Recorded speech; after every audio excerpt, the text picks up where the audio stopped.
Hey friends, before we dive into tonight's story, did you know that nearly 80% of the people who watch these videos aren't subscribed? If you're enjoying this kind of content, consider hitting the subscribe button. It really helps a lot, and it keeps these long stories going. Also, I'd love to hear from you. What time is it right now where you are, and which city are you listening from tonight? And if these stories help you sleep, feel free to tap the thanks button to support the channel. It truly means a lot. All right, let's get into it. I remember stepping out onto that cold March night, the wind cutting through my uniform like a razor. The streetlights on Westvale Drive were flickering, halogen bulbs on their last legs, casting uneven pools of yellow light across the pavement. My boots scraped against the damp asphalt as I walked toward the Foley residence. It was 2:37 a.m. on the first day of my third week working the graveyard shift. I'd been on this beat for nearly 18 years and had grown accustomed to the stillness that settled over neighborhoods after midnight. The faint hum of distant traffic, the occasional barking dog, and the way even the most ordinary sounds seemed amplified in the quiet. But there was something different about tonight. A tension in the air, almost like the storm that was supposed to roll in before dawn, but heavier, more charged, like an electric current under my skin. Dispatch had sent me because of a 911 call from an elderly woman named Clara Foley. She lived with her cat, Hermione, in a modest split-level home, 2 blocks from the corner gas station. According to the recording, she'd woken to the sound of her own name being whispered from outside her bedroom window, just enough for her to make out the syllables, drawn out, urgent. She told the operator it sounded like her late husband's voice, although he had passed away more than a year earlier. At first, I thought it might be hallucinatory, someone calling into the night, playing a cruel prank on someone who lived alone. But when I arrived, the porch light was on, and Mrs. Foley stood in her bathrobe at the doorway, shaking like she'd swallowed a fistful of ice. Her hair, once thick and auburn, was now a thin halo of gray. She greeted me with teary eyes. "He called my name," she said, just outside my bedroom window. The wind was too still for a breeze to push his voice in through the cracks. Her hands trembled as she stood in the glow of my flashlight. She guided me inside and pointed at the closed bedroom window. There, the lace curtain hung still in the darkness, and the sill was damp with condensation from the cold air outside. I ran my gloved hand along the frame, feeling for signs of tampering. There weren't any. No fingerprint smudges, no scrape marks on the wood. But on the ground outside the window, faint impressions in the dew, were footprints, too large to be hers. They trailed from the side yard, circled the house, and disappeared into a row of willow trees at the property line. I called for backup and told Mrs. Foley to remain inside with the doors locked. I stayed on the porch, scanning the lawn, radio in one hand, flashlight in the other. The hum of the street lamp overhead buzzed so loudly I could almost hear my own pulse in time with its flicker. I looked toward the edge of the property, where shadows pooled beneath the willow branches. My breath fogged the beam of light as I tried to pierce the darkness. After 10 minutes of staring into those murky depths, I heard a faint rustle, like someone stepping on dry leaves, though the ground was carpeted with wet grass. I swung my light toward the sound, but there was nothing. My stomach clenched. The last time I had felt that knot of dread was on a call in Indiana, 5 years earlier, when 3 elderly women within the same zip code had reported someone whispering their names around midnight. We never found who it was back then. I thought closing my eyes tight might erase the memory. An uneasy flashback of late-night surveillance logs and half-formed clues. But once it starts, it burrows in, like a seed planted too deep to pull out. Lieutenant Hayes pulled up in the cruiser at 2:55. I waved him down. "We got footprints rustling from the trees, but no sign of anyone," I said. He nodded, his face drawn in shadow under the brim of his patrol cap. "We'll set a perimeter. Get some officers out here to watch the exits. Nobody moves in or out without checking in." He slid out of the car, and I saw the fatigue in his eyes, the same exhaustion that weighed on me. He was a good man, had been a detective before he took the lieutenant's post. Now he mostly handled paperwork, but on nights like this he still came out when things felt off. I watched as he directed other units to take positions across the street, at the corner and near the gas station, their headlights masking their outlines like moths drawn to a flame. The hum of radios filled the air with static, and every chirp of a call from dispatch felt like a heartbeat echoing in the night. By 3:20, we'd canvassed the perimeter twice. No sign of intruders, no voices, no lights, no movement. Mrs. Foley clung to her cat, whispering that she remembered her husband's voice nearly perfectly. Deep, warm, California twang. Just like when he used to laugh. The forensic techs arrived at 4:10. I watched them photograph the footprints, their flashbulbs popping flares of light that illuminated the dew on the lawn in stark contrast, making every blade of grass look like a blade of metal under a microscope. After they left, I stayed for another hour, parked in the cruiser, lights off, watching Mrs. Foley's silhouette at the window. She peered out until sleep dragged her eyelids down. I remember that look. Equal parts terror and longing, as if she half expected to see him standing there, backlit by the streetlight, waiting to walk her to bed one last time. The call that night felt like a fluke, but a fluke with fingerprints on it. I went home at dawn, but the image of those footprints stayed in my dreams, looming, pale shapes moving away from me into the trees, dissolving into darkness. I woke in a sweat, brushed crumbs of pillow from my face, and tried to convince myself it was just a prowler looking to scare an old lady. I told myself it ended there. But the next night, another call came in. At 2:48 a.m. on March 19th, I got dispatched to a solitary home in the Parkview subdivision. A man named Arthur Delgado, 62, lived alone in a ranch-style house behind an old brick church. He'd called 911, saying he heard someone whispering, "Arthur," through the vent in his attic. He sounded frantic, his voice tight with fear, like he'd been running in circles around his bedroom for minutes before dialing. By the time I arrived, Delgado was on the porch, coat clutched around him, peering up at the roof. He told me he'd gone to bed around 10 and had woken up at around 2:30 when he heard creaking floorboards overhead. At first, he thought it might be squirrels, but then he heard his name. He said it was low and slow, almost dragging. Arthur. He swore it sounded like the neighbor's kid Taylor, imitating his voice, but Taylor didn't live anywhere near that part of the house, and he had been at his own home, 15 miles away, according to his parents. I didn't doubt Delgado's sincerity. His eyes were bright with fear, and I could see his hands shaking in front of him. He led me inside, where dim moonlight spilled through the blinds onto hardwood floors. I could still see scuff marks from his bare feet, leading from the doorway to the staircase where the steps creaked like a loose hinge. Upstairs, I found nothing. No footprints in the attic, no pry marks on the trapdoor. But when I went back downstairs, Delgado pointed at the living room vent near the ceiling. "That's where I heard it," he whispered. I kept my flashlight trained on the vent while Delgado stayed by the hallway, his shoulders hunched, as if bracing for someone to step out of the shadows at any moment. I left Delgado in the care of a friend who lived a few streets over and drove back to the station.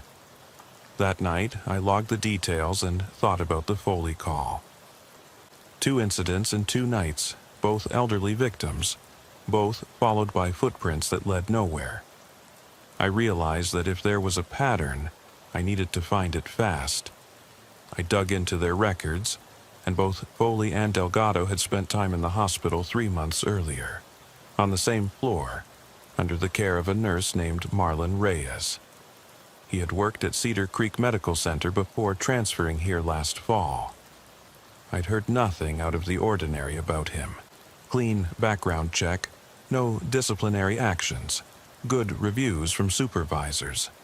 But something clicked. If Reyes had compiled sensitive details on recoveries, addresses, family situations, maybe he'd pieced together who lived alone. The thought made my stomach churn. The next couple of nights passed without incident. On the third night, I went out on routine patrol, driving past the gas station at the corner of Forest Avenue. The neon pump lights were turned off, and only a single floodlight hung over the convenience store door, glowing like a dim warning beacon.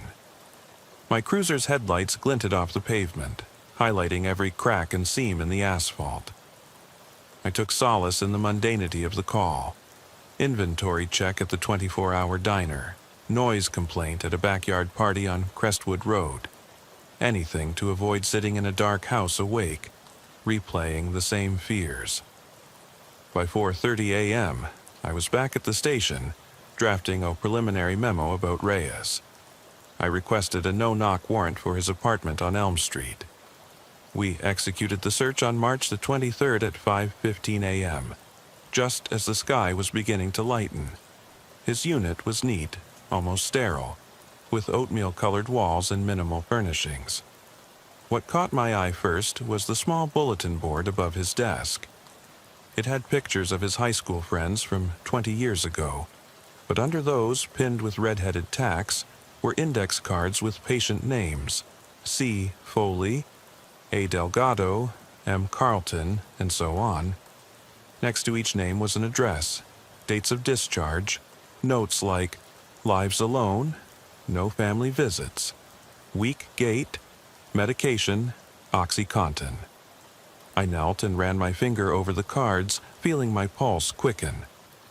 In his dresser drawer, I found a black spiral notebook filled with patient details, notes that went beyond medical necessity, like window facing south, good vantage, pond nearby, could hide if chased. He even recorded whether their homes had security alarms. The most chilling entry was for Mrs. Foley. February 15th, 12.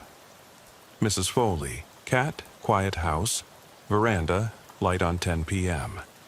Will be here March 18th, 2012, 2:30 a.m. My stomach turned as I realized Reyes had scheduled his visits. Foley on the 18th, Delgado on the 19th, and likely others in the coming nights. During his interrogation, Reyes sat slumped in the chair, his eyes hollow, like he'd been awake for days. He confessed without hesitation he'd become obsessively curious about his old patients, especially the ones no one seemed to care about. Once he had the discharge lists, he mapped their addresses, noting how many days had passed since they left the hospital. He figured that after 3 months, they'd be settled into routines, trusting they were safe. He'd first tested his method in Wisconsin, then Indiana, before transferring here. He said hearing their names whispered from the shadows made his heart race, like playing God, deciding whether they would answer or freeze in fear. When they did answer, confused or terrified, he got something akin to permission, a tacit acknowledgement that they still believed he was there to help, not harm. I remember escorting him out of his apartment in handcuffs. Didn't resist. He looked at me with those tired eyes and said, "It was too easy. They never suspected the nurse." His voice was flat, devoid of empathy.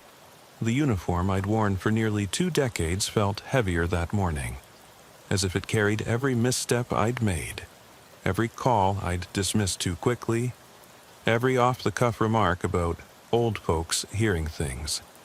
He'd used our complacency against us, manipulating the one person arguably most capable of checking on these vulnerable patients. And he had done it in plain sight. Back at the station, I filed the report, noting every detail, the timeline, the index cards, Reyes's confessions. By late afternoon, the story was already making headlines. Nurse accused of preying on elderly patients. But as far as the department was concerned, the work was far from over.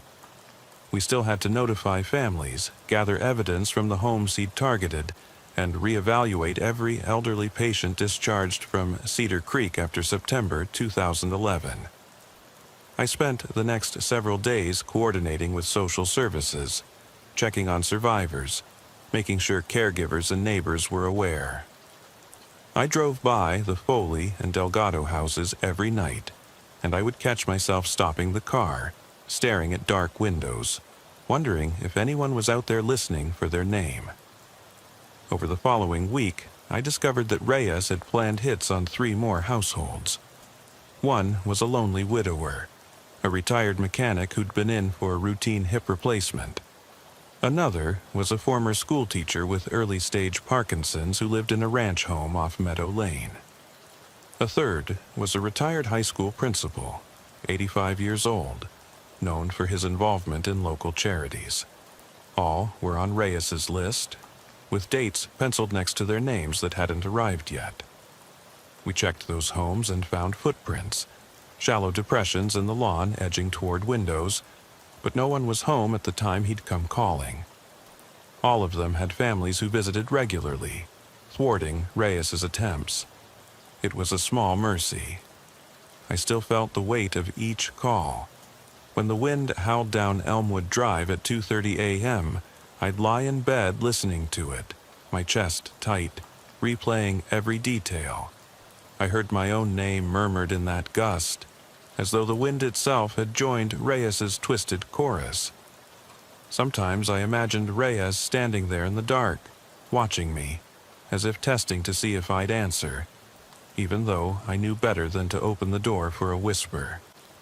The torment wasn't in the violence, but in the vulnerability. Knowing that the tool of healing, a nurse's uniform, could be a mask for something far darker.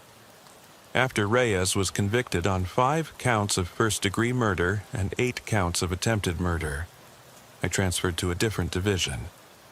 The lieutenant thought it best for me to take a break from the night shift. I spent a few months training new recruits on elder care protocols and advising them on how to spot patterns in seemingly harmless calls. I'd tell them, don't be afraid to take that gut feeling seriously. A whisper in the dark could be the reason you catch a predator before he finishes his work. Some of the recruits nodded, wide-eyed, as though hearing about a phantom stalking the elderly in their sleep. But the truth was far worse. The wolf had worn a blue scrub shirt, and he'd been invited inside. A year later, I found myself driving solo through the outskirts of Bridgewater, Indiana, on a routine traffic stop. It was 2:53 a.m., and the radio was quiet. I pulled over a car with a headlight out, but as I approached the driver's side window, I heard a low voice call my name, clear as day, from the front porch of a nearby house. My name. Officer Thompson, Officer Thompson. I froze in place, hand on my holster, flashlight trembling between my fingers. My heart pounded so loud I feared the driver in the car would hear it. I turned slowly toward the house, a single-story brick ranch with its security light half glowing, too dim to show faces, but bright enough to make me squint. The door was cracked open. No one stood on the porch.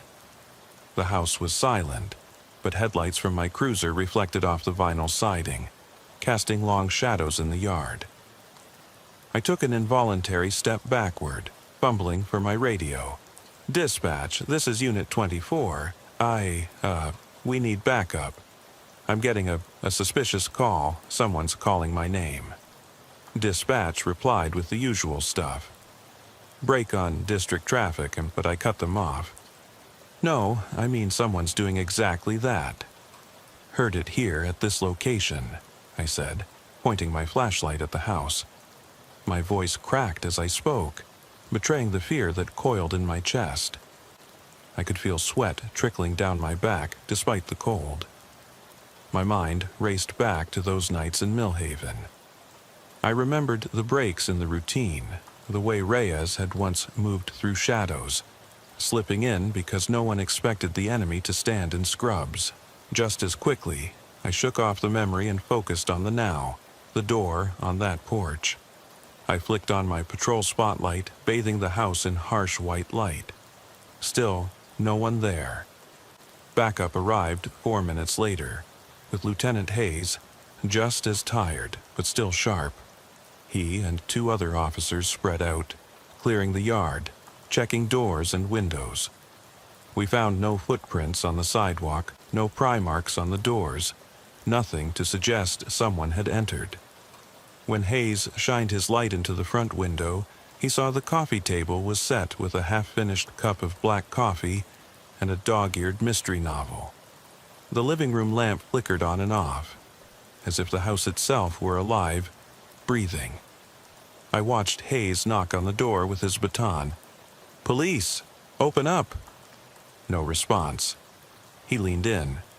"Sir, ma'am, come out with your hands up." We heard nothing but the hum of the spotlight and the distant rumble of traffic on the interstate. I felt the hair on my neck stand on end. "Is someone inside?" I asked, voice barely above a whisper. Hayes shook his head. He tried the doorknob, locked. He signaled me to stand by as he tapped his boot against the door, ready to breach. We counted silently. 1, 2, 3, then kicked it in. The door swung open and the lamp shut off, plunging us into darkness. My eyes adjusted to the faint glow of the security light outside. The coffee was still warm. The book lay open at page 77, spine cracked. No footprints in the hallway, no whispers in the vents. Only the echo of our boots on the hardwood floor, like distant footsteps in an empty hallway. We cleared the house in minutes. Every closet, every crawl space, every bathroom was empty. Hayes radioed all clear, and we stood in the living room, the tension crackling like a live wire between us. I noticed a family photo on the mantel, a woman, a child, a golden retriever, smiling faces, frozen in happier days. I flicked my flashlight on, shining on the frame. The final chill shot through me was knowing there should have been someone, anyone, calling my name. But there wasn't. The source had vanished, as though it had been nothing more than a broken record repeating my name from the blackness. That incident never made the papers. The family moved out a week later, leaving the house boarded up. Some of the old-timers in town swore it was haunted. Others claimed kids were sneaking in to get a laugh by mimicking the cops. But I knew better. Whatever, or whoever it was, it had recognized me. It had known my name before I even stepped out of the cruiser, and whoever, or whatever, it was still out there. When I moved to a day shift assignment later that year, I kept driving by the boarded-up house every so often. In daylight, it looked unremarkable. Paint peeling off the siding, the lawn overgrown, the single window left ajar like a slack jaw begging to speak. No footprints appeared at night. No voices echoed through the rooms. But on the nights I worked the later swing shift, I sometimes smelled coffee brewing. I'd catch a whiff near the house, bitter, stale, but unmistakably fresh. And every time I passed, a tiny voice in my head whispered, "Officer Thompson," as if waiting to see if I'd answer. The final time I went back, it was early October, almost a year since the first calls. There was a cold rain falling, the kind that soaked through a jacket in minutes. I parked on the street and stared at the house. The boards on the windows had rotted away, leaving jagged gaps. I clicked my flashlight on, pointed it at the front door. The boards had been removed. Wet footprints led from the curb, across the threshold, and vanished on the living room carpet. I raised my radio, but my throat was dry, and my voice wouldn't come. I took a shaky breath, stepped off the curb, and followed the prints inside. The coffee table was there, stained with old rings from mugs long gone. The book lay open where it always had, but the page turned to 113 now, marked with a small brass paperclip. I knelt and read a line. He waited in the dark, knowing she would call. I felt the floorboards creak behind me as though someone was pacing, waiting. My flashlight beam trembled across the room, catching the dusty mirror that hung above the mantel. In the reflection, I saw a figure in scrubs standing just beyond the light's reach. My name slipped from my lips in a gasp. Marlin. The figure turned, but the flash of recognition in those hollow eyes was gone. Only darkness. In that moment, I finally understood. The predator I'd caught was only a shadow of something older, something that fed on fear itself. And as the rain tapped at the window panes and my heart pounded in my ears, I realized I had followed the whispers here, into a trap I couldn't leave. The bathroom door slammed shut behind me. The hallway light snapped off. My flashlight sputtered and died. I stood alone, listening to the drip of water from the ceiling and the faint sound of someone, maybe my own breathing, whisper my name again. Thompson. The board beneath my boot collapsed with a splintering crack, and for a heartbeat I felt weightless, tumbling backward into darkness as splinters bit into my palms. The flashlight skidded across warped floorboards and clattered against the mantel, its beam sputtering until nothing remained but a faint gray smudge of dying light. I landed on my back, heart pounding so hard I thought the ribs might shatter. Rain dripped onto my face, cold as guilt. I lay there, breath ragged, listening to my own panicked inhalations, each one loud, urgent, a promise of panic bursting through my chest. The hallway door was still shut behind me. I could hear nothing beyond the hush of rain on the roof, save the faintest echo of my own name. Thompson. It felt like a plea and a threat both, underscored by a soft scratching sound high above, where the attic lay. I didn't have time to register terror before I scrambled to my feet, fingertips brushing dust and clutter, an old newspaper clipping, a brittle page from a phone book, a stained coffee filter discarded near the hearth. Every step made a groan that threatened to give me away. I pressed my back against a wall, knuckles white, and forced myself to look up the hallway toward the staircase. The flimsy glow from the security light outside seeped through a crack near the floorboards, painting the hallway in murky swirls of dim gray. I fought for control over my breathing, inhaling through my nose and exhaling through tight lips. I inched forward, one hand grazing the peeling wallpaper, the other resting on my holster, though my service weapon felt useless without light. The house groaned as if it had a life force of its own, settling its bones in the settling night. I'd been a cop long enough to know that silence breeds paranoia. Every small creak might be a footstep just out of sight. Every gust of wind could mask a predatory whisper.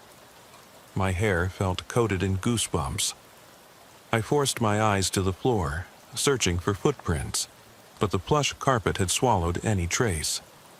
As I stepped across the threshold to the staircase, I realized that I was fighting not just a physical trap, but the memories that had stalked me for years.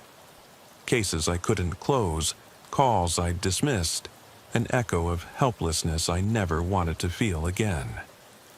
I climbed the stairs 2 at a time, hands outstretched, seeking a door handle. On the second floor, the which door? I wasn't sure. My map of this place was fragmented. The hallway was narrow. Old light bulbs swung from frayed cords on the ceiling, but none were lit. The only illumination came from the window at the far end, where sheets clung to broken curtain rods, I smelled mildew, nicotine stains, and something else. Something metallic, like old blood. The air choked me for a second. I swallowed, stifling a cough, and moved forward, each step a trapdoor beneath my focus. At the end of the hallway was a bedroom door cracked open an inch, pale lamplight flickering inside. I recognized the wallpaper from the photo in the living room. It was the master bedroom. I dove through the gap, kicking my shoulder into the frame, and felt the door slam behind me with a finality that rattled my spine. Inside, a nightstand lamp flickered, tossing light onto patient charts spread across a dresser. I recognized Reyes's scrawl. March 24th, 12, Mr. Thompson, celeb police, known face, higher risk. My stomach plummeted. My own name, scrawled alongside notes about my reputation, my routines. I flipped the chart over and saw another index card pinned beneath it. March 25th, 12, stay. My blood turned to ice. The room felt smaller, constricting me like a noose. On the bed was a syringe, empty, but still sticky with a faint sheen of residue. My hands shook so violently I almost dropped it. What was he planning? Why here? Why now? A low, rasping sound came from the corner of the room. I spun, firearm raised, but the beam of my dying flashlight found only shadows. Then I heard something scrape against plaster. Soft, like fingernails dragging along a wall. My gut tightened, and I realized I had stepped onto fresh debris from a hole punched in the plasterboard. A gap opened into the attic. 2 feet of jagged rotting cedar patched poorly. The attic loomed above, at a right angle to the roofline, pitch black, except for the dust motes drifting down like motes of death. I knew attic spaces. I'd searched them on hundreds of calls. If he was watching me, he'd lit this lamp to draw me here.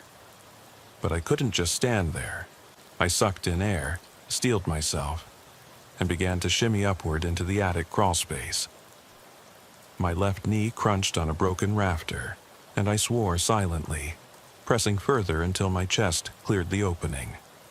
The attic air was dry, thick with the smell of rot, insulation itching at my uniform.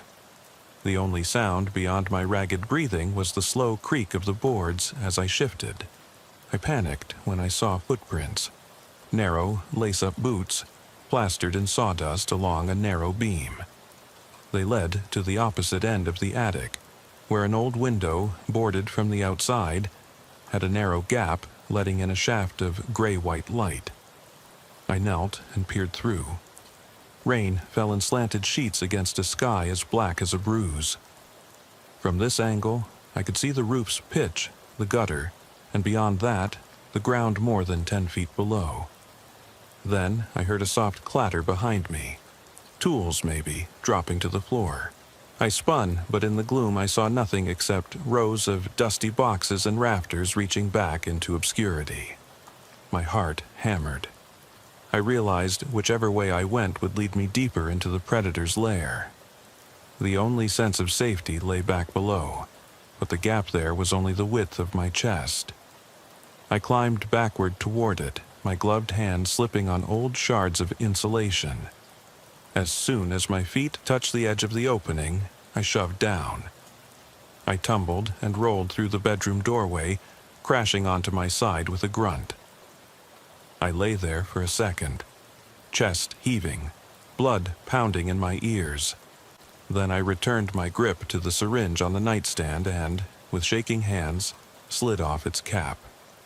My instincts screamed at me not to get any closer to that indentured darkness, but I couldn't leave without being sure. I rose slowly and moved back toward the door, only to find it locked. My hand dove to my belt, but my cuffs were missing. I swore again. He'd been inside, had to have disarmed me during the struggle, taking cuffs I'd unholstered as soon as I hit the living room floor. It was textbook. Remove the weapon, take the restraints, isolate the target. I pressed my back against the door and stared at the syringe. Morphine? Fentanyl? If he used the same tactics as before, he'd inject a lethal dose, silently, clinically. I forced myself to breathe, closing my eyes, thinking of Christmas dinners with my daughter, her laughing up at me from the table, then snapping open my eyes to face reality. The hallway behind the bedroom door grew silent, but I knew he was out there, listening to every breath I took. I wanted to scream, but I swallowed down the sound, reminding myself that panic would only invite a bullet or a syringe to the neck. I had to keep my wits. I rifled the nightstand drawers. Empty, save for an old packet of cough drops. My flashlight lay in the corner, now dead.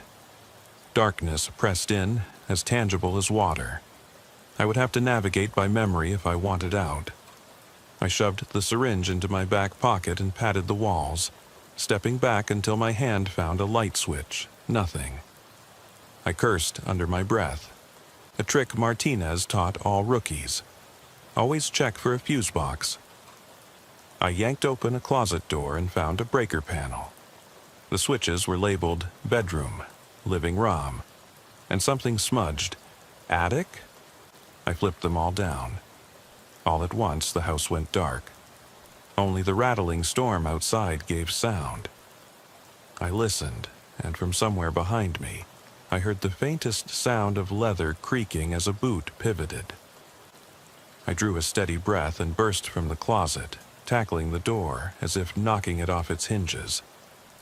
It gave way with a crack that seemed to echo into infinity. I bolted down the hallway, right turn at the top of the stairs, then left.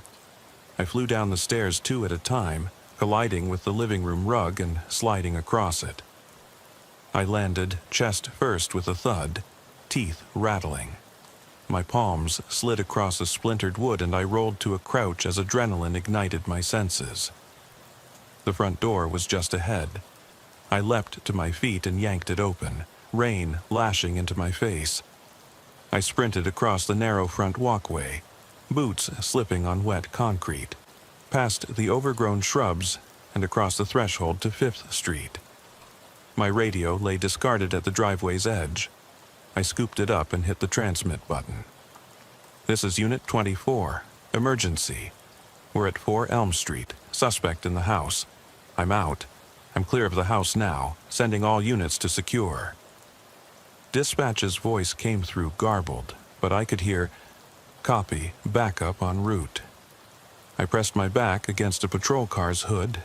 Rain soaked into my uniform, chilled me to the bone. Sirens cut through the night within seconds, and I watched headlights carve arcs through the darkness as 2 cruisers and an ambulance screeched to a halt. I waved them off. "No medics, I'm okay," I said, but my voice shook. Lieutenant Hayes jumped out of the cruiser, eyes wide, scanning my face. "Thompson, report!" he barked, already keying his mic. I swallowed, throat raw. He trapped me, tried to sedate me. He set the breaker. I had to jump out the window. I don't know if he's still inside. Hayes shoved me aside, ran to the front door, and let 2 officers pass him. They rushed in with shotguns raised, sweeping rooms methodically. I watched the last one turn the corner, then I tore off my soaked jacket, slapped it over my chest to trap whatever warmth remained. Nearly 15 minutes passed before they emerged. Guns still raised, faces grim. They said they didn't find anyone. No trace of a forced exit, no blood, no signs.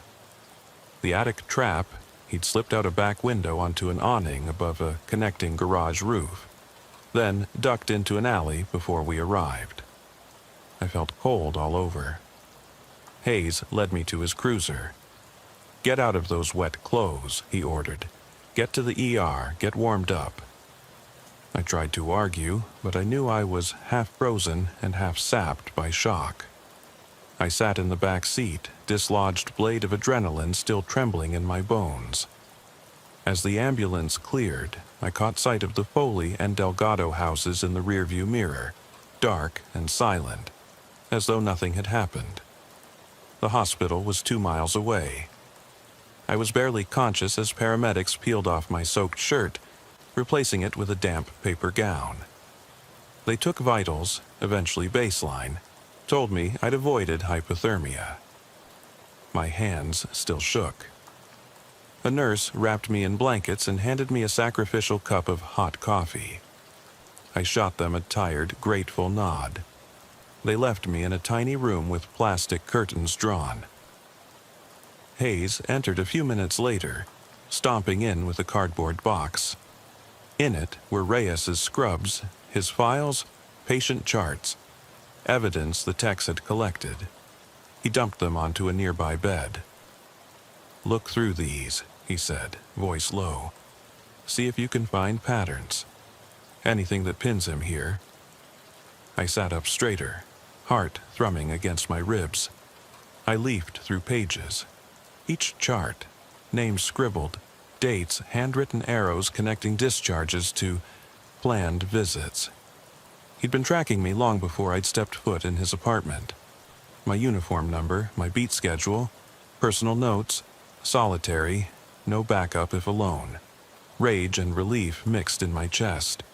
Rage that I'd nearly died. Relief that he'd missed.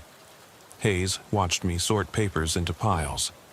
Victims, targets, dates not arrived, escape routes. He asked, "You okay?" I forced a nod. "I'm fine. Just got to finish this." My mind churned. He'd planned further hits, on witnesses at a fundraiser for the local nursing home, on a church volunteer I knew by name, all laid out in a timeline that ended 6 weeks from now. I closed my fist around a dog-eared index card, reading the scrawl. April 30th, 12, Town Hall, Councilwoman Pat Shelton, Weak Support Networks. My throat burned. The house had been a trap, his last attempt to silence me. I wondered how many other off-duty cops he'd studied, what file contained my face before he started marking dates. Within 2 days, we had a warrant to search his remaining properties. A storage unit, his parents' home in Cedarville, a vacant second home in Ridgewood. Each location gave us more evidence, more index cards, more photos, slides of windows circled with red ink, maps with dotted lines showing footpaths. We even found a burner phone he used to call victims before showing up at their houses.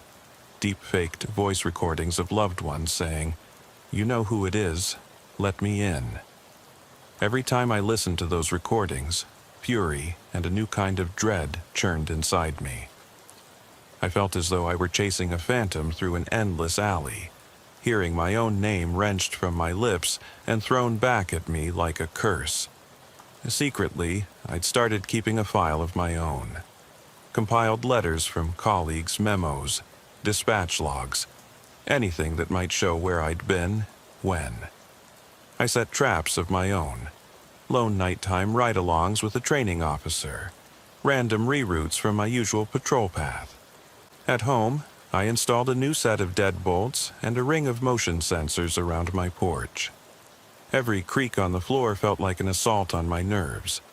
Every wind gust sounded like a whisper. I couldn't sleep without leaving a radio on at low volume, broadcasting the local news. Anything to break the silence. My daughter, 10 years old then, said I was paranoid, but I knew better. I could still feel the weight of his gaze sliding over me as I sat in that attic. He'd studied how I moved, where I went, what made me vulnerable. The truth was, he could be anywhere, even now. A month later, we learned Reyes had managed to slip out of the state. He'd used a patient's transport van, one scheduled to take elderly residents to dialysis appointments, to drive across state lines. My stomach hit the floor when they told me. He'd been registered as part-time caregiver on paperwork, simply walked away with the keys. It took a week for the feds to track him to a deserted farmhouse outside Muskogee, Oklahoma. By then, he'd already tried to carry out a hit on a witness from Cedarville. a retired school counselor. The sheriff's deputies found him holding a stethoscope, standing in the witness's living room, whispering her name in a children's lullaby. He was arrested without incident. He smiled at the deputies, unafraid, saying he would have waited until morning if necessary. He was extradited back to Iowa, and I sat at the front row of the courtroom when they read his sentence, life without parole. Watching him remain calm, showing no sign of remorse, made bile rise in my throat. His lips curled into that same flat, satisfied smirk I'd seen in the mirror inside the boarded-up house. That night, I couldn't eat. I lay in bed, staring at the ceiling, the house completely silent. My uniform hung in the closet like a memorial. I wondered if the silence was worse than any whisper. But time moved on. I took a desk job in the homicide unit, shaking my hands until they ceased trembling. I counseled younger officers about cases that get under your skin, about paranoia that sometimes becomes self-fulfilling. The department commended me for uncovering Reyes's network and preventing further deaths. I went back to that boarded-up house once, during the height of summer. The boards were splintered and the window gaps mended. Someone had removed the syringe and charts.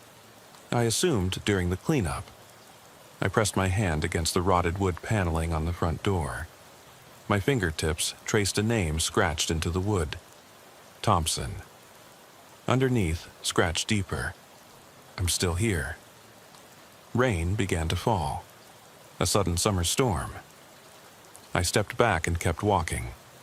My reflection in a passing pawnshop window rippled with rain, and for a second, I saw that figure in the darkness once more.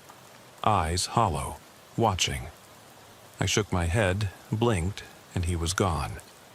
But as the thunder rolled across the sky, I realized that trauma had no final scene. The whispers had once led me into that trap. They had nearly killed me. Even now, every time I closed my eyes, I could hear the faintest echo of my own name, drifting through darkness, as if someone, something, was reminding me that it was still out there. And the deepest fear I carried was not of the man who hid behind a nurse's mask, nor the lonely house in Millhaven, nor the boarded-up shell on 5th Street. The final terror was that in the end, fate might deliver me back to that attic, back to the darkness, and I would still hear a whisper calling me, turning my own name into an instrument of dread that I could never unlearn. I sometimes dream I'm back on that night in October. Rain drumming on the boarded-up windows, the echo of hollow footsteps following me down the hallway. Even after I moved off the night shift and changed assignments, those dreams never stopped. The boards splintering, the feel of splinters digging into my skin as I fell through that rotten floor. And every time I wake, I check the clock, 3:02 a.m. or 2:53 a.m., always somewhere past midnight, when the world is still, and every whisper of wind sounds like a voice calling my name.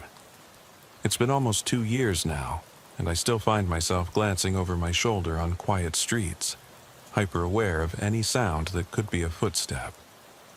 Some nights, I lie on my back in the dark, listening to the house settle. The windows rattle in the frames, shifting shadows across the ceiling, and I imagine them forming shapes. Outlines of a man in scrubs standing at the foot of my bed, staring with hollow eyes, mouth moving soundlessly as though whispering my name between clenched teeth. I thought I'd outrun the fear. I transferred to the homicide division, working mostly daytime hours. By day, I felt safe, distance from the darkness. But about 6 weeks ago, a dispatch call came in from a small town up near the state line, Spencer's Mill, population roughly 800, with a single four-way stop and one traffic signal that only turned red when a train rolled through. It was 12:17 a.m. when the call came in. An 18-year-old girl, Sarah Lawson, said she'd been driving home from her shift at the diner when she heard someone whisper her name through her open driver's side window. The whisper was soft, breathy, repeated. "Sarah, Sarah." She slammed on the brakes of her old Mercury Sable, rolled the windows up, and locked the doors. She called 911, hands shaking so badly she could barely dial. She told dispatch she thought someone was in the passenger seat. She flicked her brights on and off, hoping a car behind her would shine its lights inside. When she realized she was alone on that stretch of highway, no houses, no street lamps, she turned around and headed back toward town with the radio blaring. She parked at the Shady Rest Motel and called us from the lobby.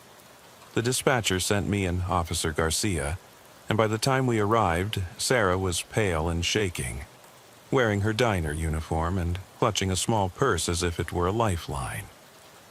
I found Sarah in the lobby, sitting on a worn vinyl couch beneath a flickering neon sign that read "Vacancy," but kept blinking off as though someone was playing a cruel joke.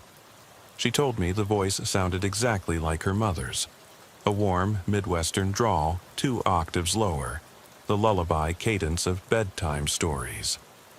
The difference was that Sarah's mother was at home, in bed, sleeping, according to the call Sarah had made 15 minutes earlier. We walked outside together. The March air was still damp, but the temperature hovered just above freezing. The road was empty, the highway as silent as a coffin. The headlights of my cruiser illuminated the white lines on the asphalt, and I caught my reflection in the windshield. Bleary-eyed, unshaven, wearing a uniform much too big for me, as if I'd grown too small inside it. Sarah pointed to the driver's side window. It was rolled up, frost forming along the edges, but inside, her jacket lay unfolded across the passenger seat, as though someone had just dropped it there in a hurry. We ran our flashlights over the interior. No footprints in the floor mat. No fingerprints on the door handle. Nothing but the jacket, which wasn't hers. Even the fabric looked unfamiliar. High-end leather, the kind of jacket that could cost more than her monthly car payment. I radioed for bagging crews. Evidence techs arrived within 20 minutes. They dusted for prints, ran tests on the fabric, nothing conclusive. While they worked, Officer Garcia and I took Sarah back to the station. She sat in the front seat as I drove, her knuckles white around the steering wheel seatbelt, eyes wide with what looked like terror and confusion in equal measure. She told me that when she first heard her name, she thought it was the radio. DJ reading off a birthday subset or a call-in request. But the radio had been off, tuned to an oldies station that played only instrumental tracks. She waited for the announcer to start talking again, but instead heard the whisper through the open window. "Sarah, Sarah." And then the distinct click of a glove against glass, like someone testing to see if the window was latched. She slammed it before her foot hit the brake. I couldn't shake the memory of that. Someone testing the window, making sure it was locked. I'd heard that move before. On the Foley case, on the Delgado call when Reyes was scribbling pages of notes in his apartment. He was meticulous. He tested entry points, studied routines, waited for the moment of vulnerability. At the station, Sarah walked into the booking room, stood by the blank wall as the techs processed her. She was polite, composed outwardly, though I could see her fingers trembling. She told me she didn't want her parents notified. She lived alone since her father died 2 years ago. She said she preferred to go home and just make sure the doors are locked. She looked at me and added, "I want to sleep in my own bed." I wanted to tell her everything I knew. About the calls in Millhaven, the boarded-up house, Reyes's escape, the whispers that followed me even now. But she was 800 miles from Millhaven, and I didn't want to freak her out. I tried to reassure her. "We'll have extra patrols out tonight. If anything happens, call us right away." She nodded stiffly, gave me a weak smile, and left on her own. I watched her cross the parking lot, the neon light glinting off her eyes, reflecting a fear I couldn't unpack in that moment. Fear of that voice, fear of a predator who said your name like an invitation. I thought of Reyes's words. I wanted them to answer, to feel safe letting me in. I asked Officer Garcia to drop me off at the house where I was staying, my brother's place in Spencer's Mill. He'd moved here a few years back and rented a small ranch house 2 blocks from the diner where Sarah worked. I unlocked the door with a key he'd left under the mat and stepped inside. Everything smelled like his detergent, flowery, almost cloying. I flicked on the kitchen light and balanced the evidence bag on the counter. Inside was that leather jacket. I reached in and unzipped an inner pocket. Nothing but lint and a sprinkling of moisture. I closed the bag and tucked it under my arm. In the living room, I sat on the couch, propped the bag on the coffee table, and leaned forward, elbows on my knees, head in my hands. The overhead light was harsh, fluorescent, making the room feel smaller than it really was. I closed my eyes and tried to breathe, but each intake felt too sharp, too hot. The memory of the attic, the smell of rot, the weight of the boards under my boots, rushed back, drowning me in cold sweat. A low knock came at the door. I looked up. My brother Josh stood there in his bathrobe, hair mussed, coffee mug in hand. He took a step back, hand pressed to his chest when he saw my face. "You okay?" he asked. His voice was half asleep. I ran a hand through my hair, pressed a thumb into my forehead. "Yeah," I lied. "Just, girl heard something in her car. Came from town." He nodded, set the coffee on the side table, and sat beside me. "She okay?" I stared at the jacket in my lap. "I don't know." He didn't say anything. We sat for a moment. The only sound the hum of the refrigerator and a faint rattling of the house settling. "You should sleep," he said at last. "You look like hell." I stood and slid the jacket into a closet. "I'll crash in the guest room." He stood and grabbed my shoulder for a brief moment, hard enough to let me know he cared, soft enough not to hurt. I nodded, walked down the hallway, and turned on the light in the spare bedroom. Everything was the same as I'd left it a month ago. Dust motes, an array of sunlight that streamed between the curtains, a baseball cap on the dresser, a stack of magazines on the nightstand. I lay on the bed, eyes on the ceiling.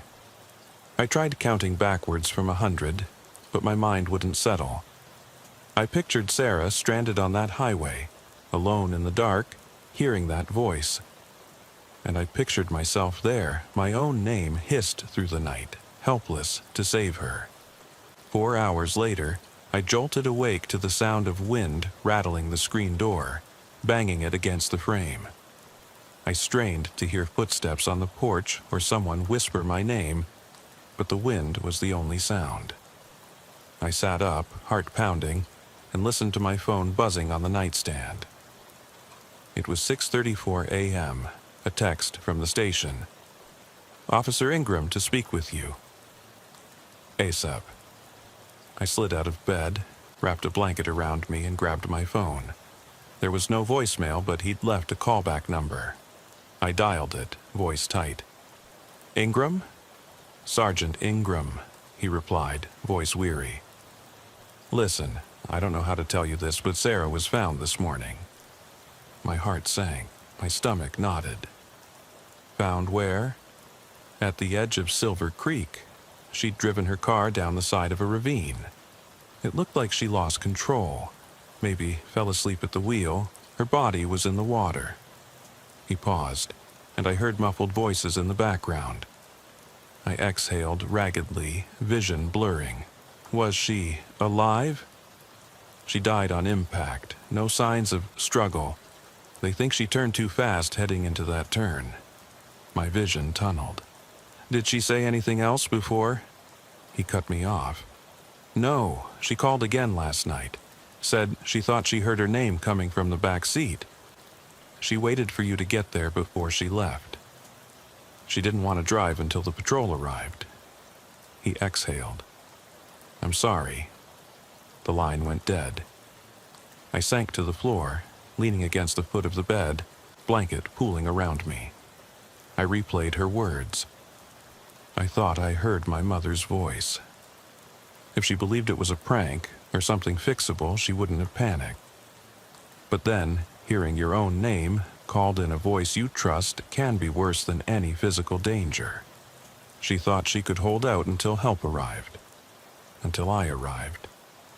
She believed my promise. I slid my phone into my pocket, shoved back the covers, and stood.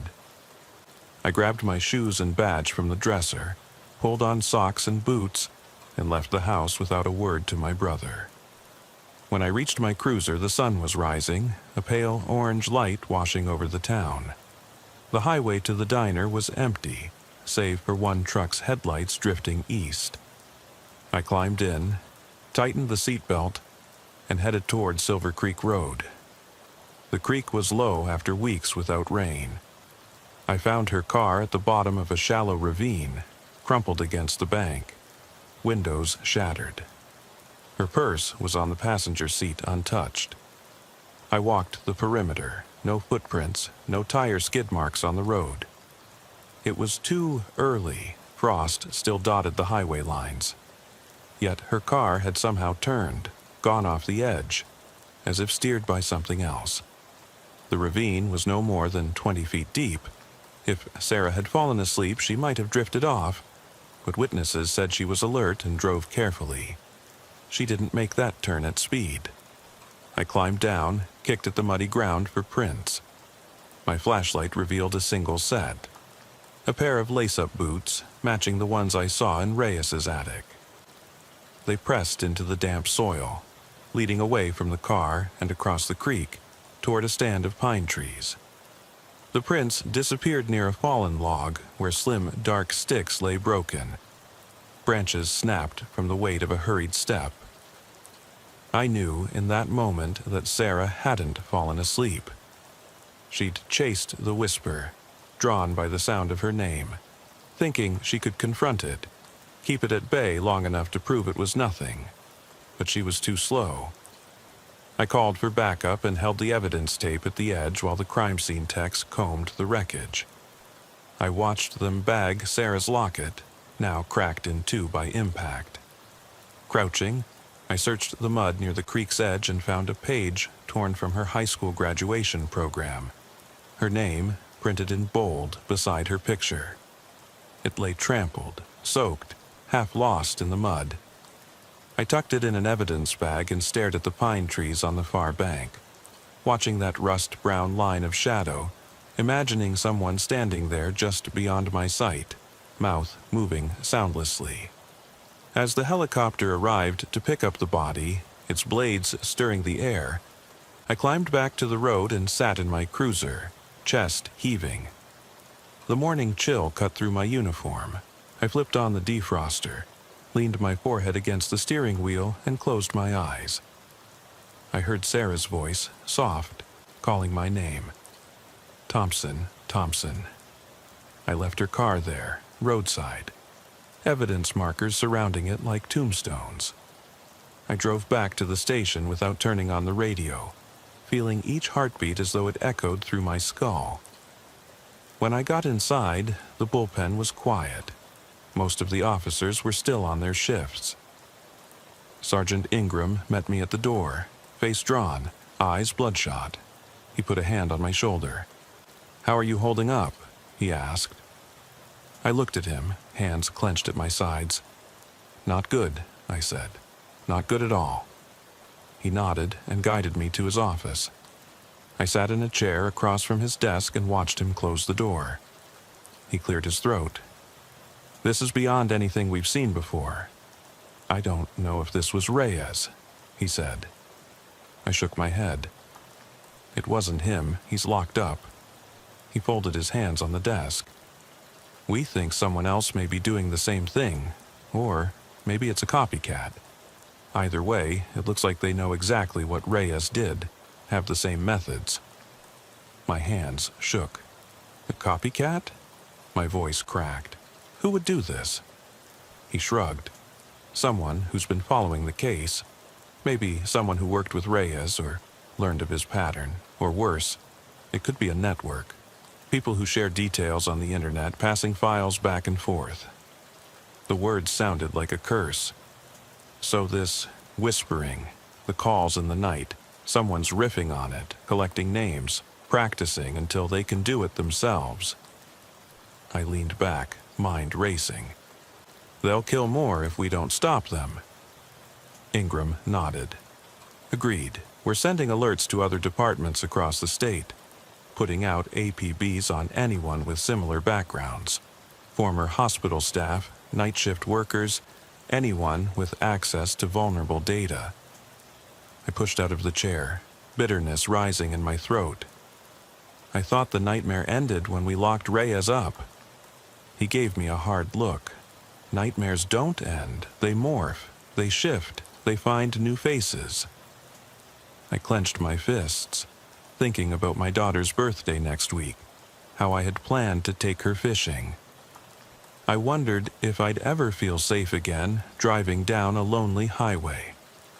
I realized that I had become everything I swore I wouldn't. A man haunted by shadows, listening for whispers in the wind. Ingram stood, placed a hand on my shoulder. Go home, clear your head, get some rest. I nodded numbly.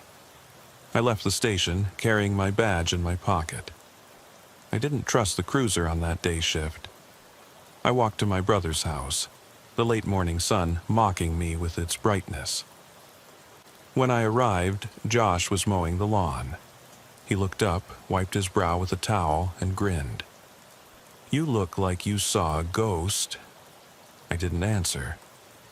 I dropped my badge on the porch and silently walked to my room.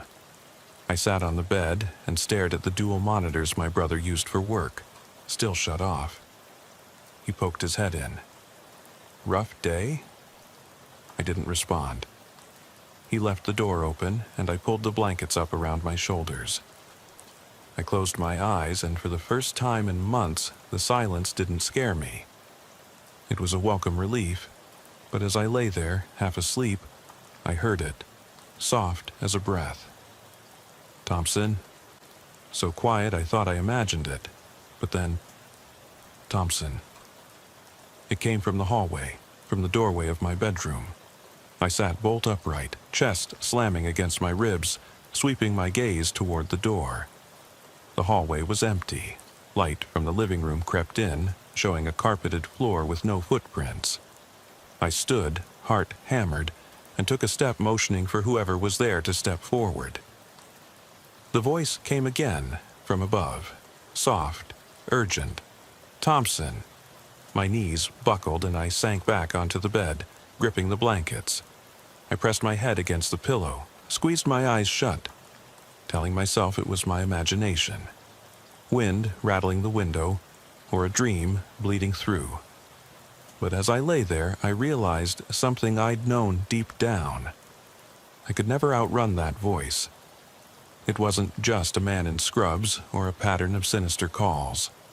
It was an echo of every fear I'd ever had, every late-night call I'd ever answered, and it had learned my name long ago. I don't know how long I stayed there, mattress creaking beneath me, the voice fading into the morning silence, just as Sarah's call turned into a crash, as the boarded-up house turned into ashes, as Reyes turned into a cautionary line in a case file. All of it swirling into one endless whisper. Thompson.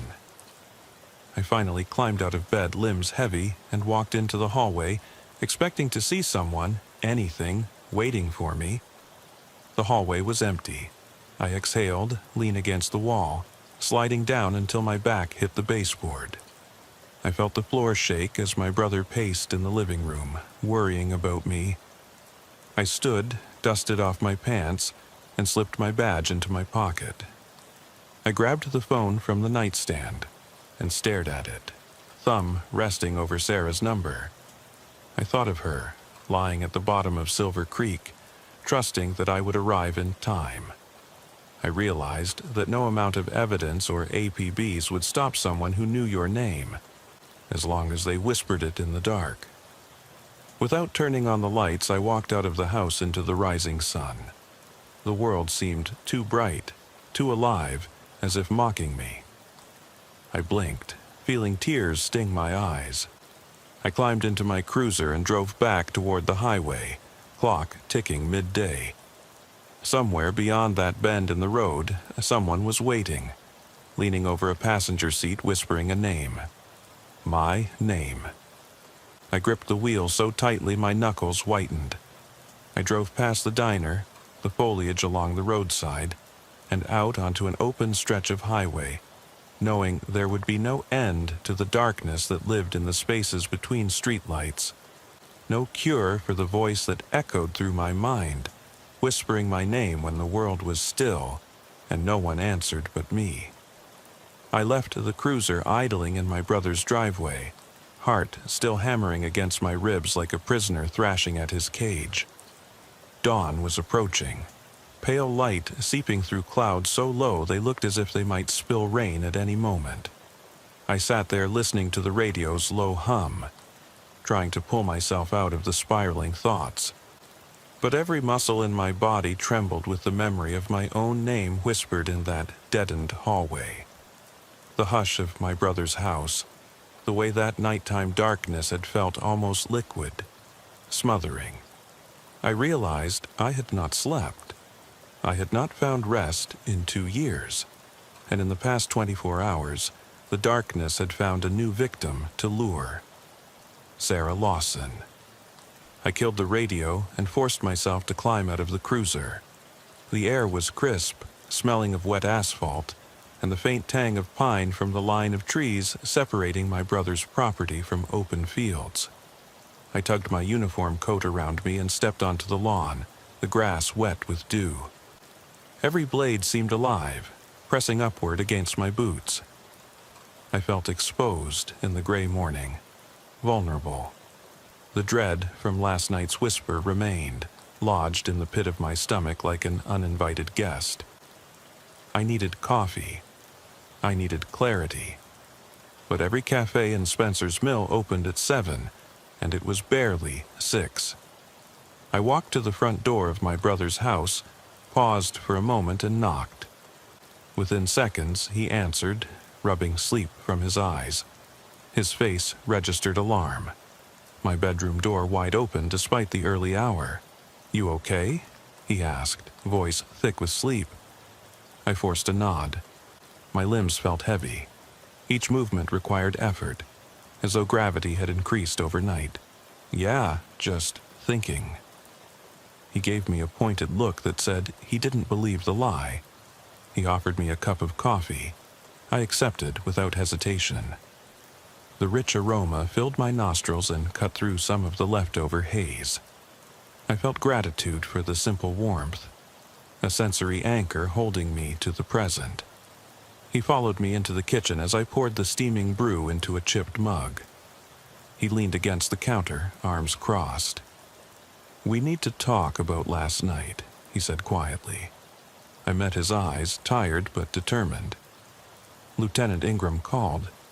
He said they found Sarah's body." He cringed, looking away. I took a sip, the scalding liquid burning my tongue. "She was on her way home from work, wasn't she?" he asked softly, lowering his voice as if not to disturb the neighborhood. I nodded. She believed the whisper, thought it was her mother. My voice caught.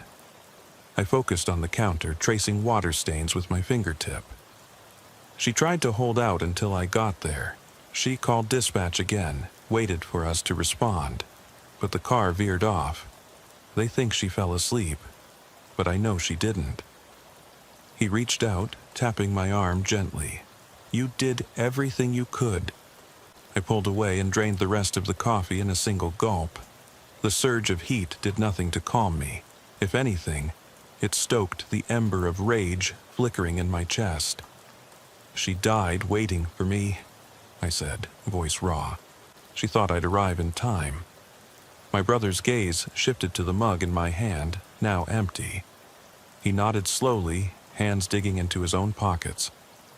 "What will you do?" he asked. I straightened and exhaled. "I have to find who did this to her." He studied me, his brow furrowed. "You know, this could be more than just a copycat. It might be a network of people doing this across multiple states. You going after them alone." He didn't finish. He was right. The fear that had stalked me for years was no longer localized to Iowa or Indiana. It had spread.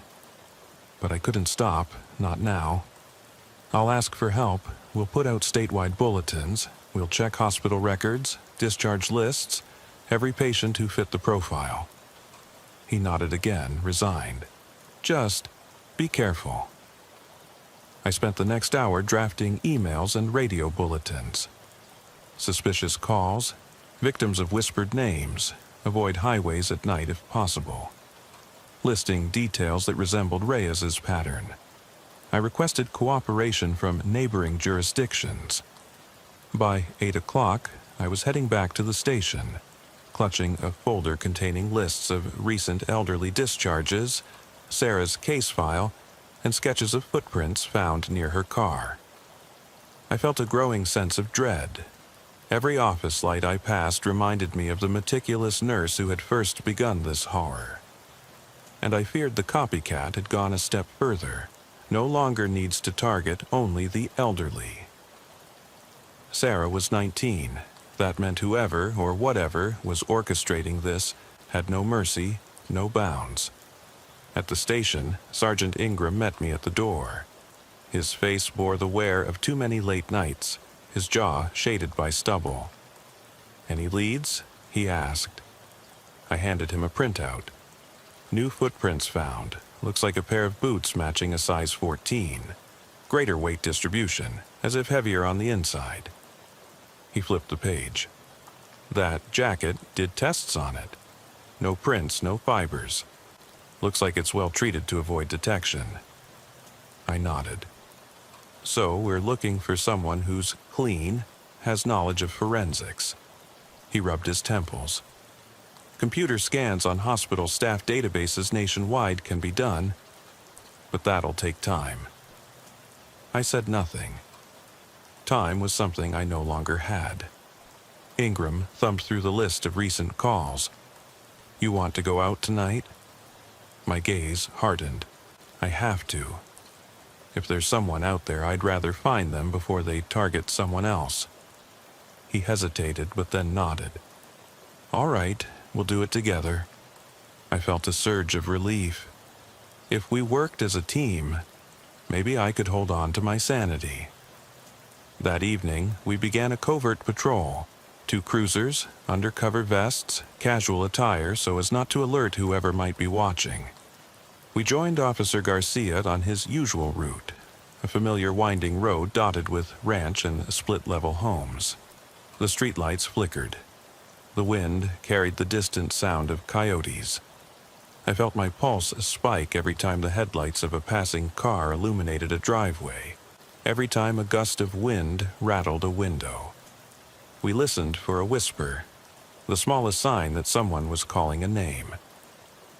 At 2:14 a.m., a dispatch call came in. A woman down on Brookhaven Circle. "I think it's my husband calling me," she said, her voice trembling. She reported hearing Emily through the open window, though she lived alone since her husband divorced her in 2010. She said she'd left town for 6 months and returned last week. Desperate, she'd left a spare key under a flower pot. The flowers were wilted, petals dried. She dialed 911 when she heard the whisper last night at 2:13 a.m. He said my name just like he always used to. I slammed the cruiser into drive and we rushed to Brookhaven Circle, adrenaline flooding my veins. The neighborhood was deserted. White picket fences lining lawns freshly mowed. We parked with overhead lights off and slipped out in darkness. I carried a pistol. My vest felt heavy against my chest. We knocked gently on the screen door of the house, flashlight beams sweeping over vinyl siding. The address, 2470, matched the report. The front door opened to reveal a tall, thin woman in her late 50s, shoulders hunched, eyes red.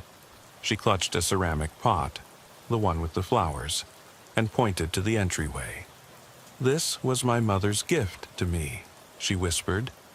"I put it there last week. I came home last night and heard my name, Emily, before I felt something brushing my arm. I peeked through the window. I didn't see anyone. I locked my doors, but I can't sleep." I offered a calm nod. "I'm Officer Thompson. We're going to check your house. Stay here." Her face was pale as a sheet, and she nodded once. She stepped into the living room, wedging the door shut behind her. I and Officer Garcia kicked off from the porch, moving to cover the side yard. Our boots sank into thick grass. I drew in a slow breath, steadying my aim. We split up and approached from opposite sides, flashlights illuminating windows, checking for any sign. The back door was locked. The locks hadn't been tampered with. But as I moved to examine the sliding glass door to the sunroom, I saw something odd. Muddy footprints pressed into the sod, leading to a patch of ivy near a window. I followed them quietly, heart pounding. They trailed to a side window that stood slightly ajar, the latch untouched. Someone had pushed it open from the outside, but with a careful fingertip, leaving no extra gaps. I signaled Officer Garcia, pointing to the window. He nodded and crept toward the front of the house.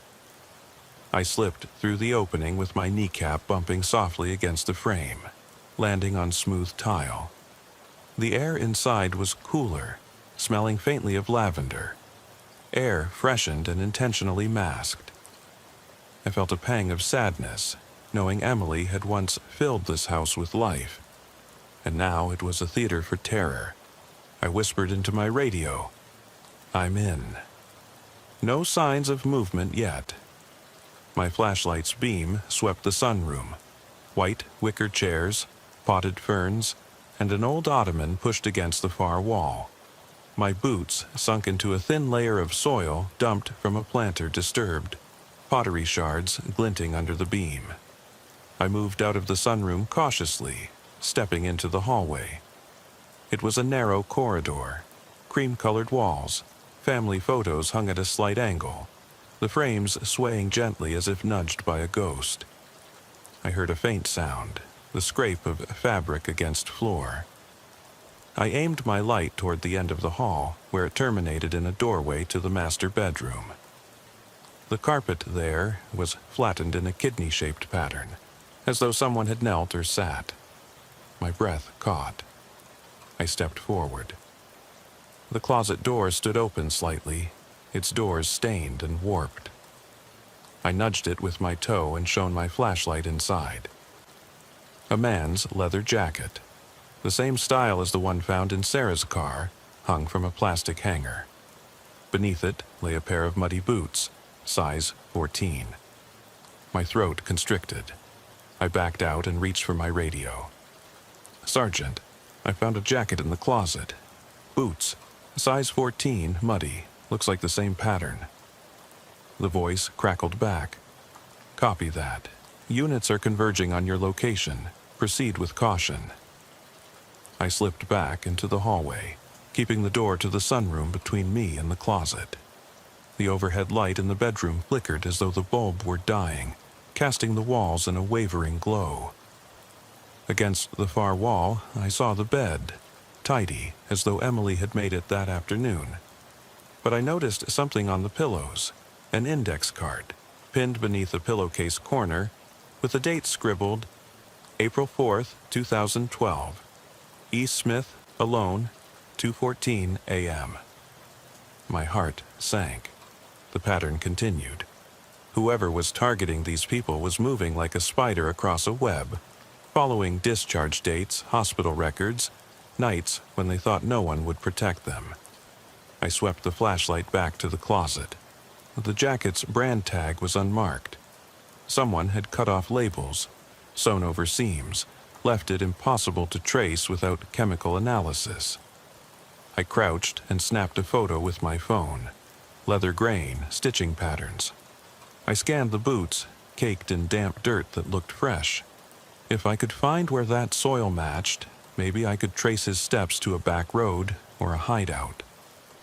I pocketed the phone and eased toward the foot of the bed. The light overhead flickered again, and for a moment I thought I saw movement in the corner, something darker than the shadow. I leveled my beam there, nothing, but I felt something brush my arm, subtle, like a finger's graze. I spun, pistol drawn, but the hallway was empty. Light from the sunroom spilled into the space, showing the carpeted floor. No footprints, no sign, just silence. I heard the crunch of boots on tile behind me, responding units converging. Officer Garcia's voice called out, "All clear here, just awaiting forensics." Footsteps grew louder. I walked back through the sunroom to the side window. The frame had indentations where someone's weight had pressed. I clipped on the radio mic. Sergeant, the suspect, exited through the back, used the side window, went into the sunroom. I paused, noticing a single footprint pressed into the leaf litter under the window. I aimed the flashlight at it. It was fresh, as though made within the last hour. I snapped more photos, careful not to disturb them. I turned and walked out of the sunroom, meeting Officer Garcia at the next turn. His face was pale, brows furrowed. I gestured toward the window. He got away. He nodded, jaw clenched. "We're running plate checks, all local hospitals notified. The state lab is en route. They'll analyze the soil and the fibers." I swallowed, feeling the weight of exhaustion settle over me. But there was no time to rest. There was always another victim, another whisper. I moved to stand where Emily had knelt, where her fear had been written in waterproof footprints, and whispered please. The house was bustling with uniformed officers now, taking statements from neighbors, dusting for prints, canvassing for surveillance cameras. I lingered in the sunroom, heart pounding slowly as forensics lifted fingerprints from the jacket and photographed the boots. I saw the entry point beneath the window, oak shavings at the sill where someone had pried a slender panel of siding. A chisel mark, shallow, just enough to wedge the window open. He knew exactly how to avoid making noise, how to bypass locks. He'd watched Reyes's methods like a student copying from a master. But he'd made mistakes here, the boot prints, the index card left as a mark. He was arrogant, leaving breadcrumbs in his haste as if taunting us to catch him. I felt a knot tighten in my gut. I'd find him. I would. But as I left the house and walked toward my cruiser, I felt something cold slither into my chest. Doubt. He was unpredictable. He could strike anywhere at any time. Would strike while I slept, while I took a shower, even when I closed my eyes and thought I was safe. I slid into the passenger seat, the jacket and boots evidence bag stowed beside me. Officer Garcia eased into the driver's seat. I exhaled, a long, slow release. We have to find out who he's targeting next. If we don't, someone will die. He nodded, eyes steady on the road. I'll get the lab results as soon as they come in. For now, let's head back to Spencer's Mill and regroup. I looked out the window as we drove past the darkened fields, the streetlights flickering like dying stars. Every house we passed stirred a memory. Mrs. Foley, Mr. Delgado, Sarah Lawson, and now Emily Smith, lives shattered by whispers in the night. Each one convinced they had time to wait for help, each one wrong. I turned to Garcia. "Pull over at Joanne's diner," I said. "I need coffee." He glanced at me, brown eyes wary, but slid the cruiser to the side as I climbed out. Inside, the diner was empty. Lamps overhead flickered as the staff prepared for the morning rush. I took a booth facing the window and ordered black coffee. The cup arrived a few minutes later, steam curling above it. I brought it to my lips and inhaled, once, twice, letting the bitterness sink into my bones. I stared at my reflection in the glass, dark circles under tired eyes, uniform still stained from last night's exposure to the elements. I felt hollow, as though my soul had been drained, but there was still fight in me. I pulled out my phone and opened a new note. I typed, pattern, whispered name, entry through vulnerable window, hospital discharge list, specific times after midnight, victims home alone or believe they are alone, footprint size 14, muddy, leather jacket, potential next target, elderly, discharge date around March the 28th, identity, Charles Gibbons, 67, lives at 512 Old Mill Road. My heart constricted as I typed his name. He'd been in Cedar Creek for congestive heart failure, discharged 2 weeks ago. No family to visit. Lives on a dead end outside town. I tapped out a quick text to Sergeant Ingram. Notify units. Check Old Mill Road. Engage knock and talk before 2 a.m. I watched as the dawn light grew stronger outside, casting golden streaks across the booth's vinyl. With every passing minute, the chance to save Charles slipped away. As I turned off my phone, I noticed the neon open sign flickering, a tenuous promise of safety. But I knew it was a lie. No sign or patrol could keep the darkness from creeping in. I finished my coffee and stood, straightening my tie. As I walked past the counter, the cook gave me a sympathetic nod. I felt his silent awareness. In this part of the world, everyone knew the stories. He wiped his apron and said, "Stay safe, officer." I nodded, but I wasn't sure what safe even meant anymore. Back in the cruiser, Officer Garcia waited with lights off. I slid in beside him and buckled up as he merged onto the highway. The warmth of the engine spread through me, but my mind ran cold with the reality that the next call would come soon, and it might be a race I couldn't win.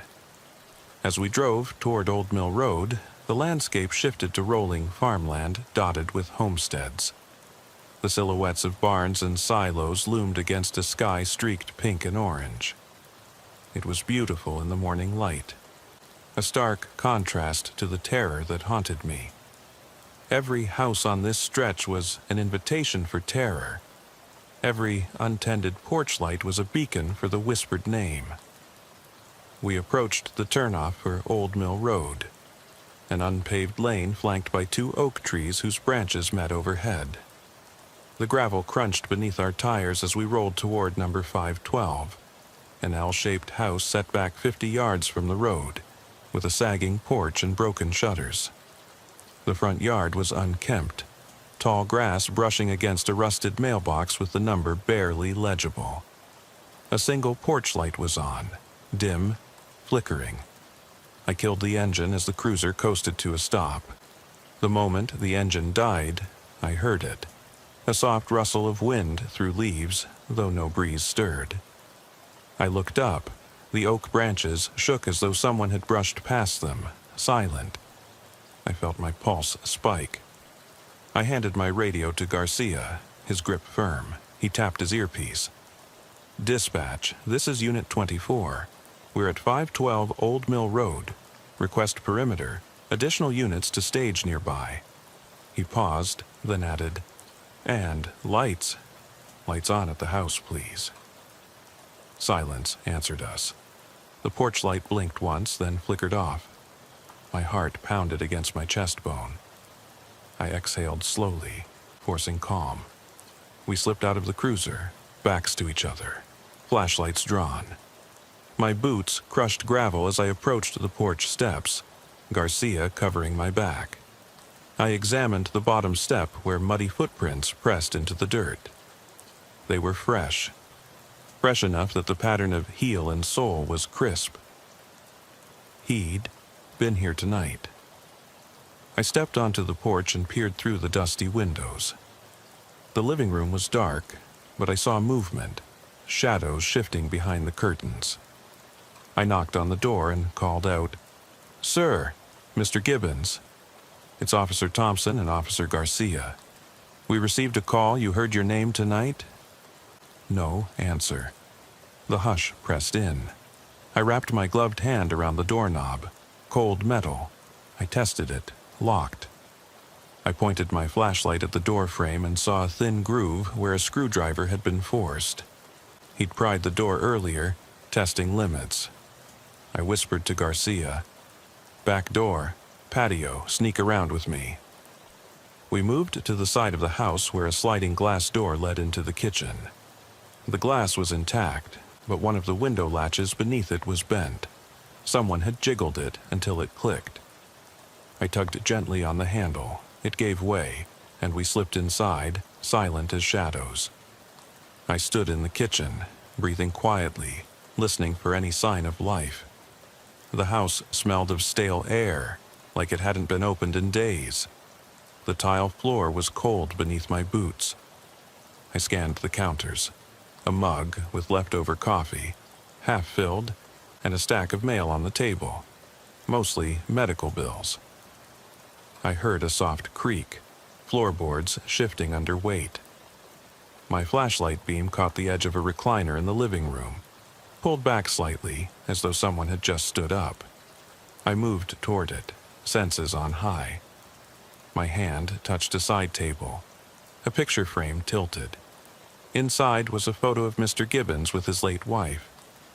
They looked happy, arms around each other. I swallowed, the emotional weight pressing me down. He was innocent. He was vulnerable. He deserved safety. If I failed him like I failed Sarah, I would never forgive myself. I stepped into the living room. The air was still except for a low hum from the refrigerator in the kitchen. My flashlight caught a faint movement in the corner, there, near the stairwell descending to the basement. I pivoted, pointing my beam. The shadows danced. I felt something brush my shoulder lightly, like a finger of cold air. I spun again, nothing. I heard a faint whisper, "Thompson." My name carried on a voice that twisted with malicious delight. A current of terror shot through me. I gripped my pistol tighter, heart hammering. Suddenly, a figure lunged from the darkness behind the recliner. Boots thudded on carpet as he charged. Leather jacket, hood pulled low, face obscured. I fired, the blast echoing off walls. He yelped, stumbling. I thought I'd hit him, but he rolled and vanished into the staircase. Garcia jumped at my side, flashlight pinned on the spot. We both aimed at the darkness. He sprinted past us, descending into the basement. I followed, each step reverberating beneath my boots. The basement door was open a crack. Light flickered from below. More whispers echoed, "Thompson, Thompson," urging me forward. I crept down the stairs, the drywall on either side scuffed. Nail marks where someone had clawed their way down. The air smelled of damp concrete and mildew. At the bottom, the narrow room stretched before me. A workbench along one wall, tools scattered across it. To the left, a door with a small window, its glass smeared. The whispers grew louder, layered, a chorus of voices. I pressed my back against the wall, hand on the pistol, and stepped toward the middle of the room. I scanned every shadow as Garcia's beam joined mine.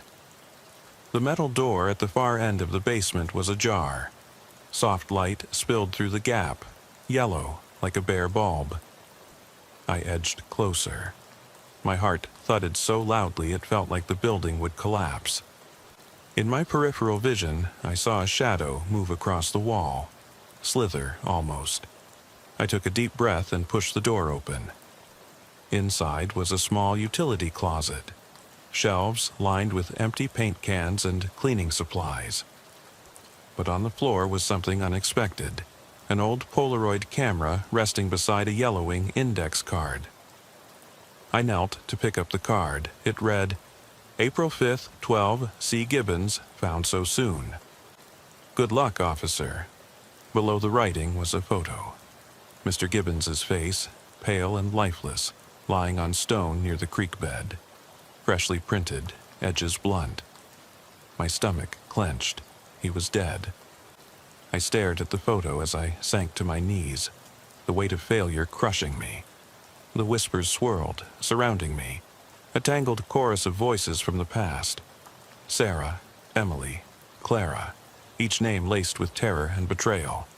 Garcia's flashlight beam found me. He crouched beside me, silent. He's gone, I murmured, voice barely audible. He's already taken him. He placed a hand on my shoulder, firm and steady. I closed my eyes. The echoing footsteps above, the hushed drum of rain against the basement window, simultaneously distant and immediate, felt like a dirge. I stood, cradling the Polaroid. I felt hollow, broken. Each whisper had led to a death. I was too late, as I feared I would be. The weight of my own name, once a shield, now a gauntlet, of guilt, pressed on my soul. I looked at Garcia. We need to find whoever did this, now. He nodded and helped me to my feet. But as we left the basement, I realized something cold and inevitable. No matter how many I caught, no matter how many bulletins we issued, the darkness would not stop. It would echo in every corner of night, whispering names, luring more victims who trusted a voice they wanted to believe was safe. And I, who carried that name as a badge of honor, was now forced to watch it be used as an instrument of fear, one that I could never silence. As we emerged from the basement into the cold dawn, I felt the weight of the world in my bones. The sun was rising higher now, a wilting promise of safety. But I knew the light could not reach every shadow. The darkness had already spread, and the whispers would follow. I clasped the Polaroid in my hand, the photo of Mr. Gibbons steaming as though it had just been developed. His eyes were closed, peaceful, a stark contrast to the horror that had claimed him. I swallowed hard. We do this together, I said to Garcia, voice steadier than I felt. We catch whoever's left.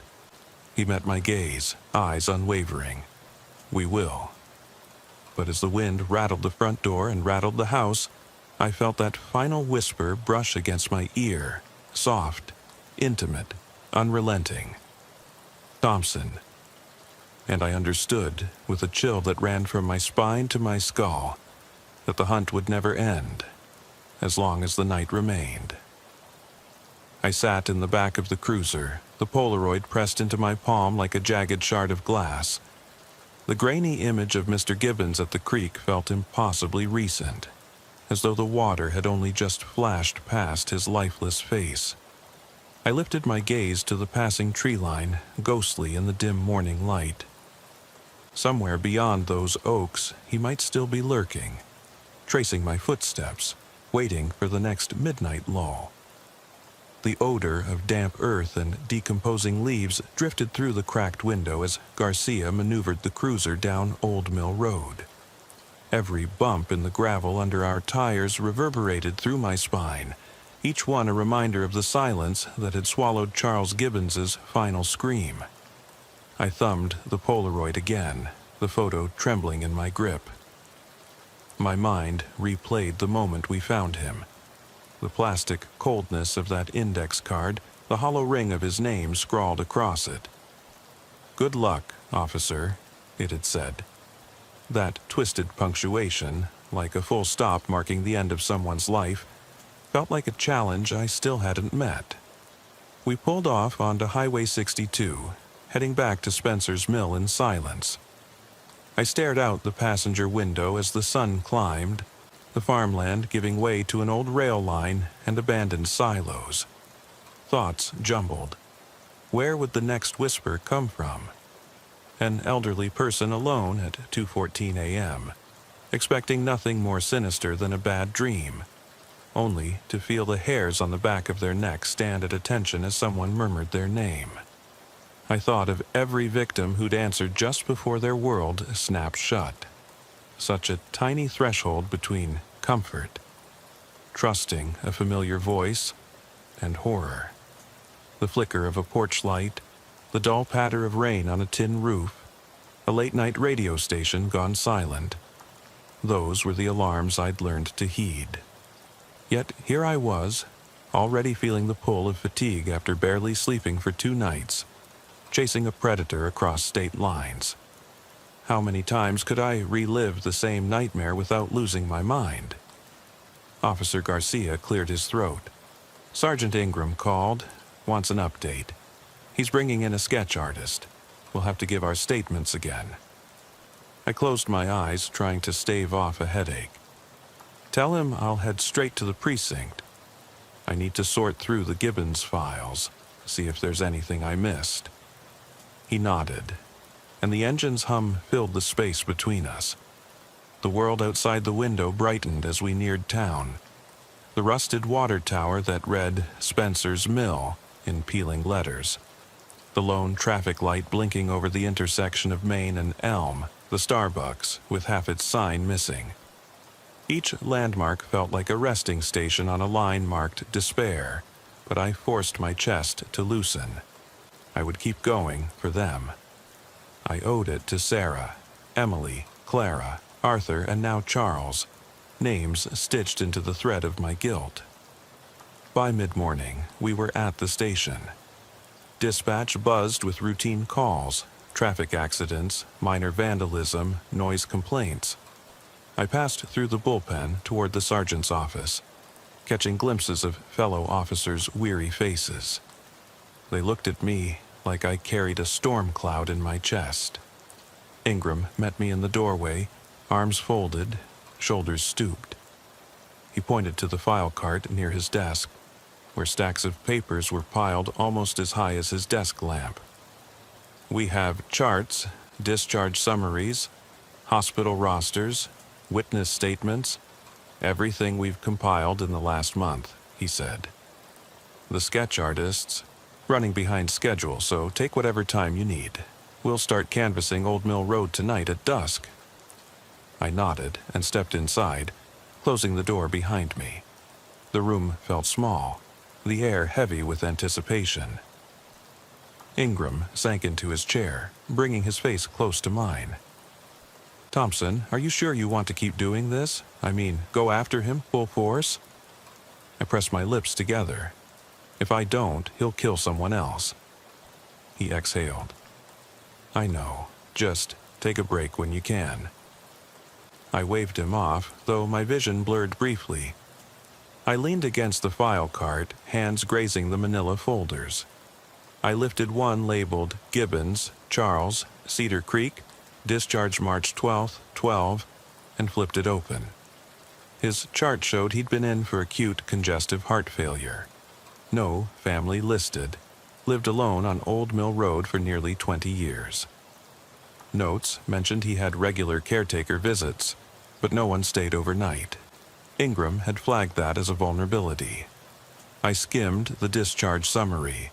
Vital signs stable, meds prescribed, follow-up in 2 weeks. The last entry said, patient returned home to empty house, advised to call for assistance if needed. I scanned an index card taped to the file. 2 footprints drawn in pencil, explained as size 14, deep imprint, indicative of greater than 200 pounds, narrow tread. That matched the ones we found at Redland Circle, the one from Gibbons's backyard, and the footprints at Emily Smith's porch. I flipped ahead to another folder. Smith, Emily, Spencer's Mill Diner, discharged March 22, 2012. The note here said she'd been treated for minor lacerations after a car accident, released the same day with instructions to rest and avoid stress. I remembered her tossing that index card under her pillow, thinking it was a cruel prank. I flipped further. Lawson, Sarah, Spencer's Mill General, discharged February 28, 12, indicated she was treated for dehydration and minor head trauma after her car hit a deer on the highway. We'd closed her file last week when her body was recovered.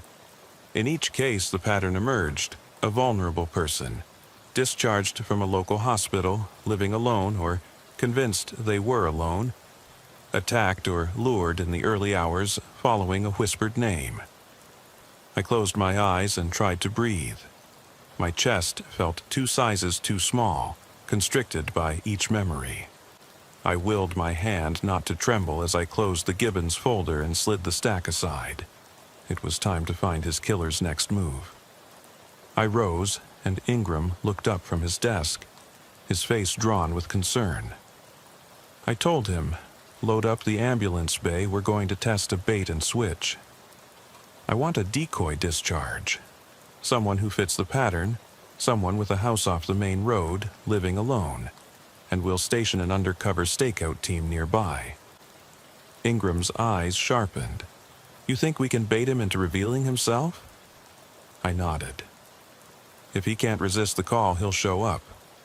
He sighed, exhaling a cloud of tension.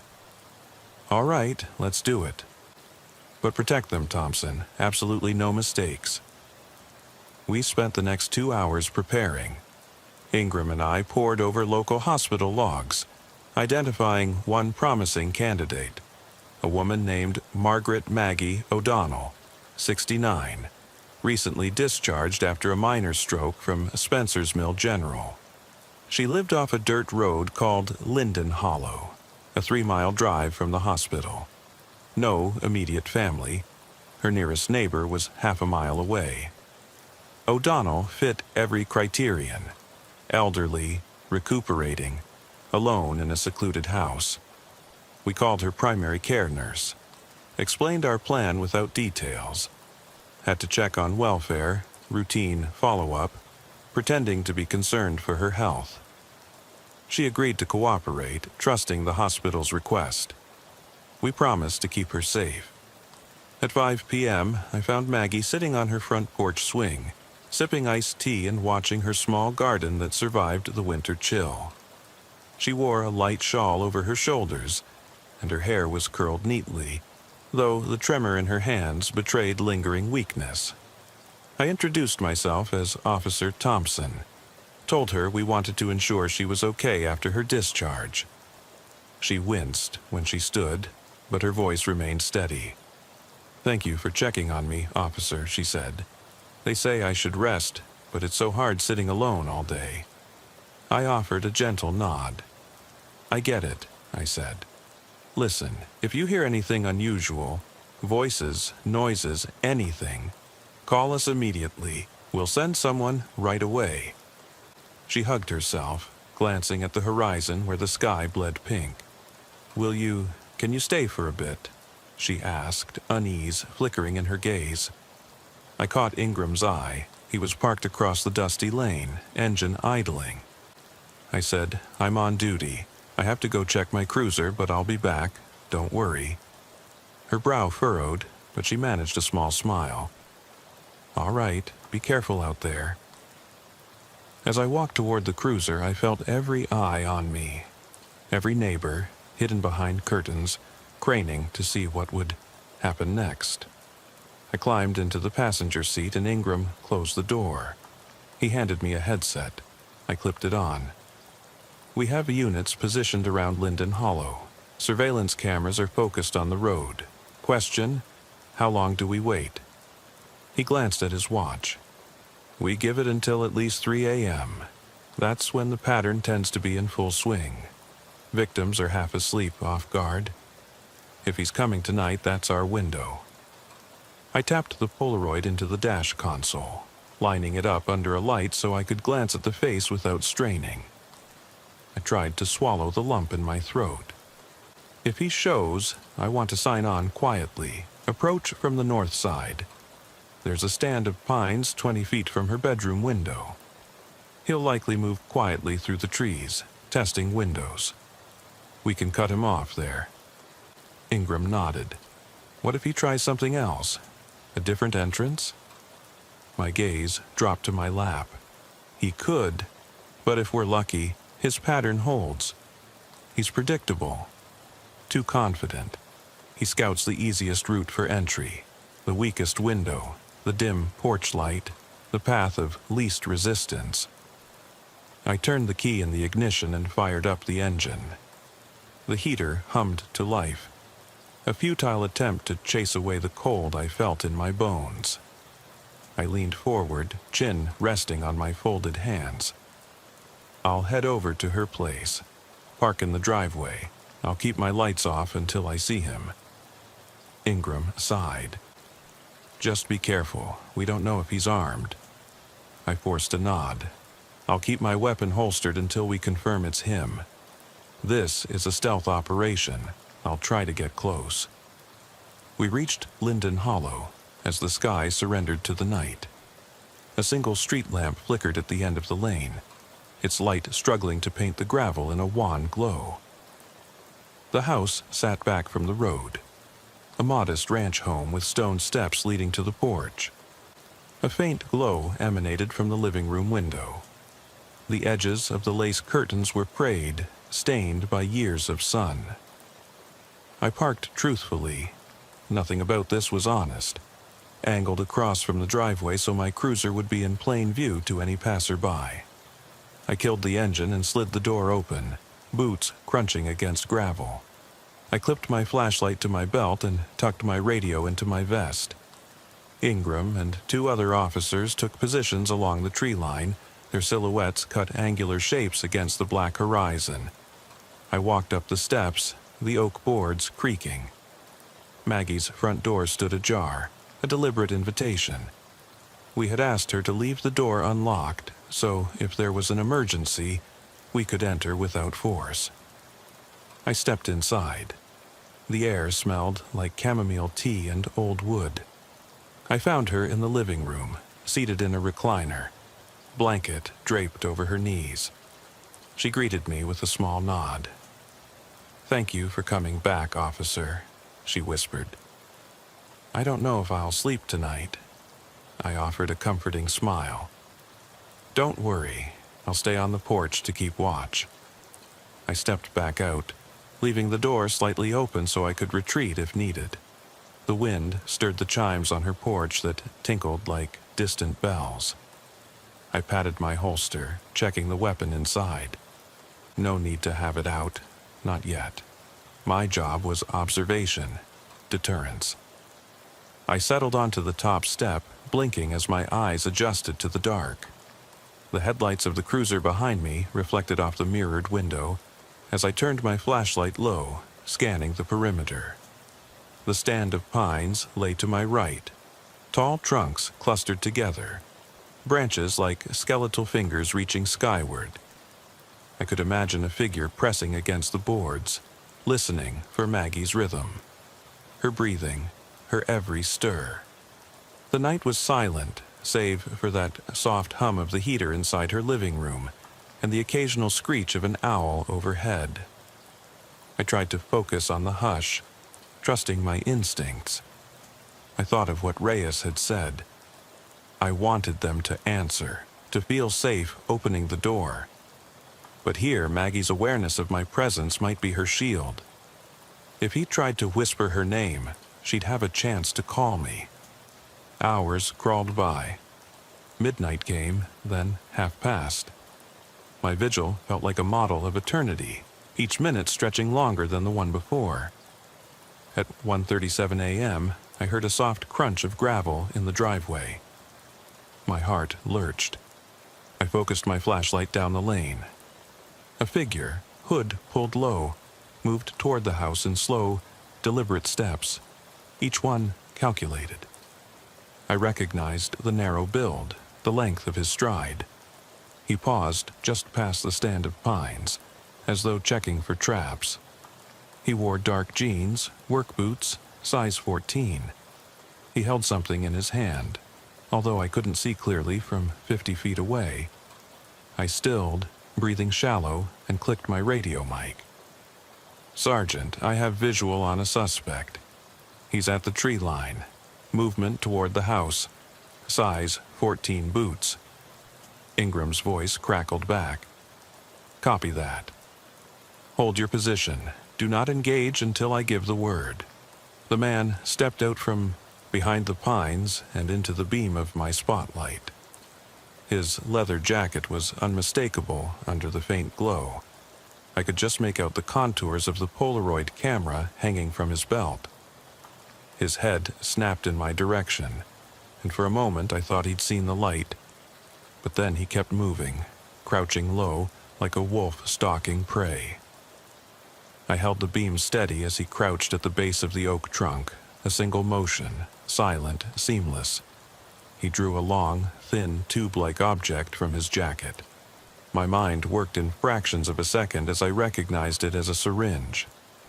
A lethal dose, no doubt. The glass tip gleamed in my light. I swallowed the swallow of fear rising in my throat. He inched forward, arms raised, approaching the ground-level window. He tested the latch with a practiced twist. Finding no resistance, he slid the frame up and slipped inside. I exhaled, as though no air had touched my lungs for hours, voice barely a whisper. He's in. Through the window, I saw him step into the living room. Maggie's silhouette was visible against the glow of her television. She sat on the couch, her blanket pulled up to her chin. She stared at the screen, oblivious. The intruder moved around 3 steps away from her, reaching into a pocket for the syringe. My reflexes kicked in. I pressed my back against the frame of the window, careful not to make noise, and pivoted to Radio Ingram. My jaw clenched. He's in the living room, brandishing a syringe. He's moving slowly, like he wants her to see him before he strikes. Ingram, I whispered fiercely. We need to move, now. He responded with clipped urgency. All units, advance. Code 3, take him alive if possible. Sirens cut through the air as 2 cruisers raced up the lane, headlights blinding. I dropped from the window and kicked off the porch rail, landing on my feet. I grabbed my weapon from its holster, careful not to point it at Maggie. Garcia moved in behind me. The intruder pivoted, tightening his grip on the syringe. His gaze flicked to the window, then to Maggie. His face frozen in obscene anticipation. My finger found the trigger. Park the car, I barked at Garcia.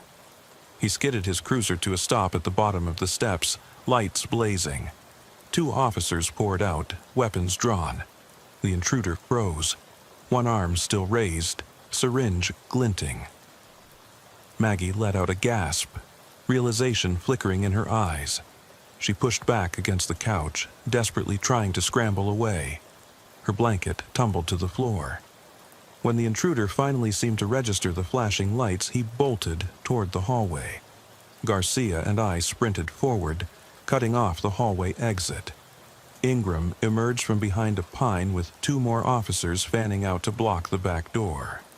The shooter, thin, hooded, face concealed, slammed into the living room wall, jamming the syringe into a corner table. He spun, yanking at his jacket's zipper, as if he were stripping away his identity. My training kicked in. Drop it, hands above your head, I thundered. He froze, the ripping of his hood echoing as he shook his head, eyes narrowing. He sniffed the air as though smelling something. Fear, perhaps. I saw the shadow of recognition flicker in his gaze. For a moment, we stood in a charged tableau. Me, weapon leveled, knuckles white. Him, bloodless and defiant, lips twisted in a snarl. Then, with a flurry of motion, he bolted down the hallway toward the bedroom. Ingram shouted, yanking his weapon up. But the shooter burst into the open bedroom and, in the same breath, vaulted through the window, landing on the ground in a crouch 20 feet below. His boots clattered on the deck. I fired a warning shot into the wall, hoping to buy time for the others. He sprang to his feet and dashed for the trees. I pushed past Maggie, wrapping my arm around her to guide her off the couch, and sprinted after him as he angled toward the pines. The underbrush whipped at my uniform, branches clawing at my face as I chased him. Ingram and Garcia flanked me on either side as we closed in on the edge of the tree line. Our headlights and flashlights sliced beams through the gloom, searching for the dark shape of a running man. Branches snapped behind us as two officers cut off his path deeper in the forest. I felt my breath coming in ragged gulps, every muscle burning as I closed the gap. I thought of every night spent on surveillance, every whisper of my name that had once tormented me. Now, the whispering figure was only yards ahead, fingertips grazed by moonlight. I pointed my flashlight at him. He spun, eyes wild, chest heaving, then lunged for a narrow gap between a pair of trunks. I tackled him from the side, boots skidding on the damp needles underfoot. He collapsed, and we tumbled, him snarling in pain as I shoved a knee into his side. The syringe had fallen from his pocket in the scuffle. I reached for his wrists, yanking his arms back. He fought like a cornered animal, twisting and flailing, but I locked my grip and forced him onto his stomach. Garcia arrived and pressed down on his legs, pinning him as Ingram cuffed his wrists behind his back. I felt my own pulse thrumming like an angry drumbeat. My uniform was smeared with mud and pine sap, but I didn't care. The man beneath me was gasping, face contorted with rage and fear. I pulled his hood away, fingers numb from the cold. His eyes met mine, deep-set, hollow, lacking humanity. He spat curses. "Why?" I demanded, voice hoarse. "Why are you doing this?" He tore his gaze away. "You can't stop it," he snarled. "Whispers follow every step. We're all shadows of their fears." His voice was soft, slurred, as though he believed some terrible prophecy. Ingram grabbed his collar, forcing his head up. "Who are you? Tell me who taught you this." The man's jaw clenched. "You did," he rasped, "when you locked Reyes up." He twisted so his head nearly hit the dirt. "You showed me how to do it. You did it first. I just perfected it." My heart lodged in my throat. The implication crashed into me. He'd studied my methods, modeled himself on my investigation, twisted me into a blueprint. I swallowed hard, staring at him, searching his soul for any shred of remorse.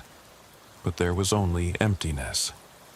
We dragged him back to the edge of the clearing as police vehicles converged, red and blue lights swirling on the mossy ground. The ambulance team carried Maggie out on a stretcher. She trembled, tears running down her cheeks, but she was alive, shaken, but alive. I watched her being taken away, wrapping her in blankets, murmuring reassurances.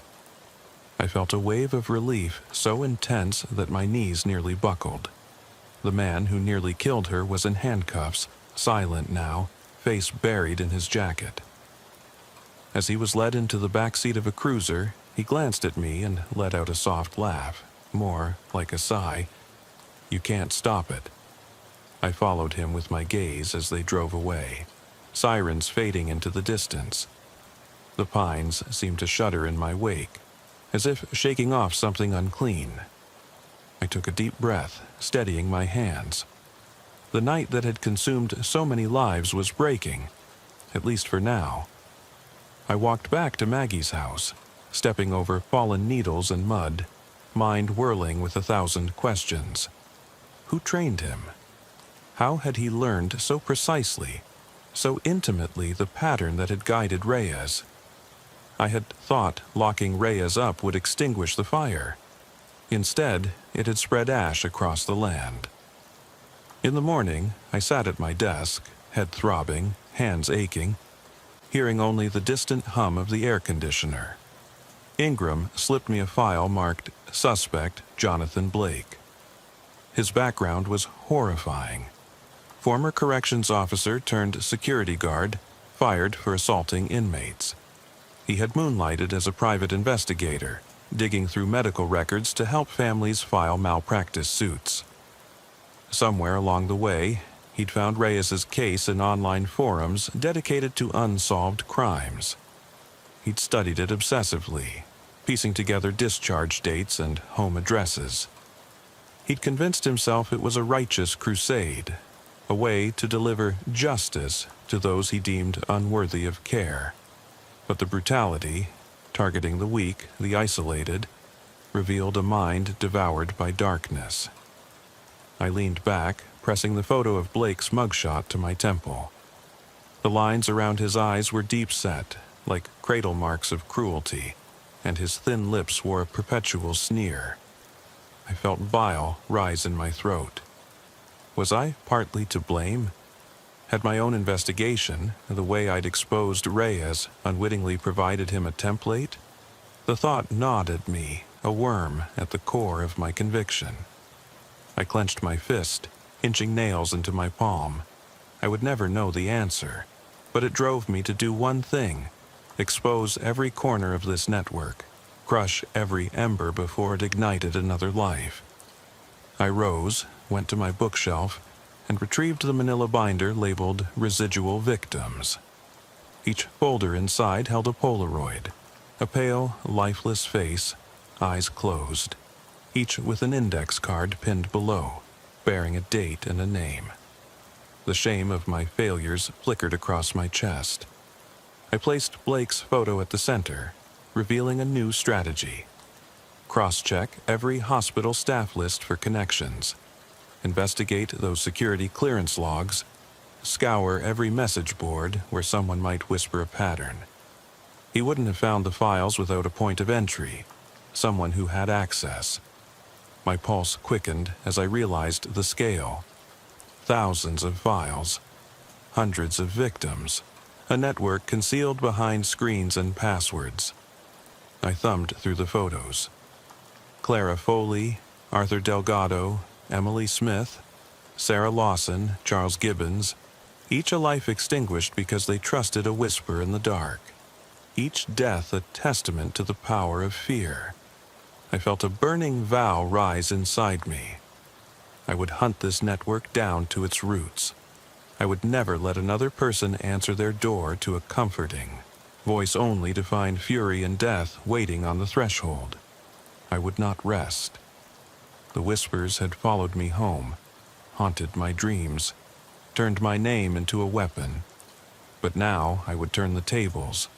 I would find every echo, trace it back, cut it off at its source. As I began to organize the new evidence, my phone buzzed. An alert. Another discharge list from Cedar Creek with a vulnerable patient. A man living alone in Maple Ridge Estates. His discharge date placed him squarely in the pattern. The whispering had begun anew. I inhaled, steeling myself. I zipped up my coat, grabbed my keys, and stepped out the door into the evening light. The sky was bruised purple, the world on the cusp of darkness. Somewhere out there, another person would hear their name, whispered through still air, and believe it was a friend, a partner, a loved one. I would be there to break that illusion before they answered. Because I knew now, like I always sensed, that fear was a living creature, born in the hush between midnight and dawn, fed by the faintest breath. And I had made it my mission to starve it. The night had claimed too many already. It would not claim another. I walked through the station doors, the hum of activity greeting me, colleagues' eyes flicking with curiosity and respect. I headed straight to the sergeant's desk. "We have another potential target," I said. "We move now." Ingram nodded, eyes fixed on me. For once I felt the weight of purpose outweigh the weight of guilt. The whispers could still come, but they would no longer be unnoticed. I felt the echo of my own name slip from my lips. Thompson, not as a curse, but as a warning. And I would answer it with action, not fear. As the last rays of light slipped below the horizon, I stepped into the night ready for the hunt. The cruiser's headlights pierced the dusk as we turned onto Pine Hollow Trail. The narrow lane, flanked by towering maples, whose bare branches reached for the sky like skeletal fingers. My knuckles tightened on the steering wheel. The final folder in my binder, Linden Ridge, Potential Targets, lay on the passenger seat, edges curling from my constant flipping. The index card for Michael Anders, age 64, discharged from Cedar Creek for chronic obstructive pulmonary disease on April 2nd, waited at his address, 15 Maple Ridge Estates. No known family.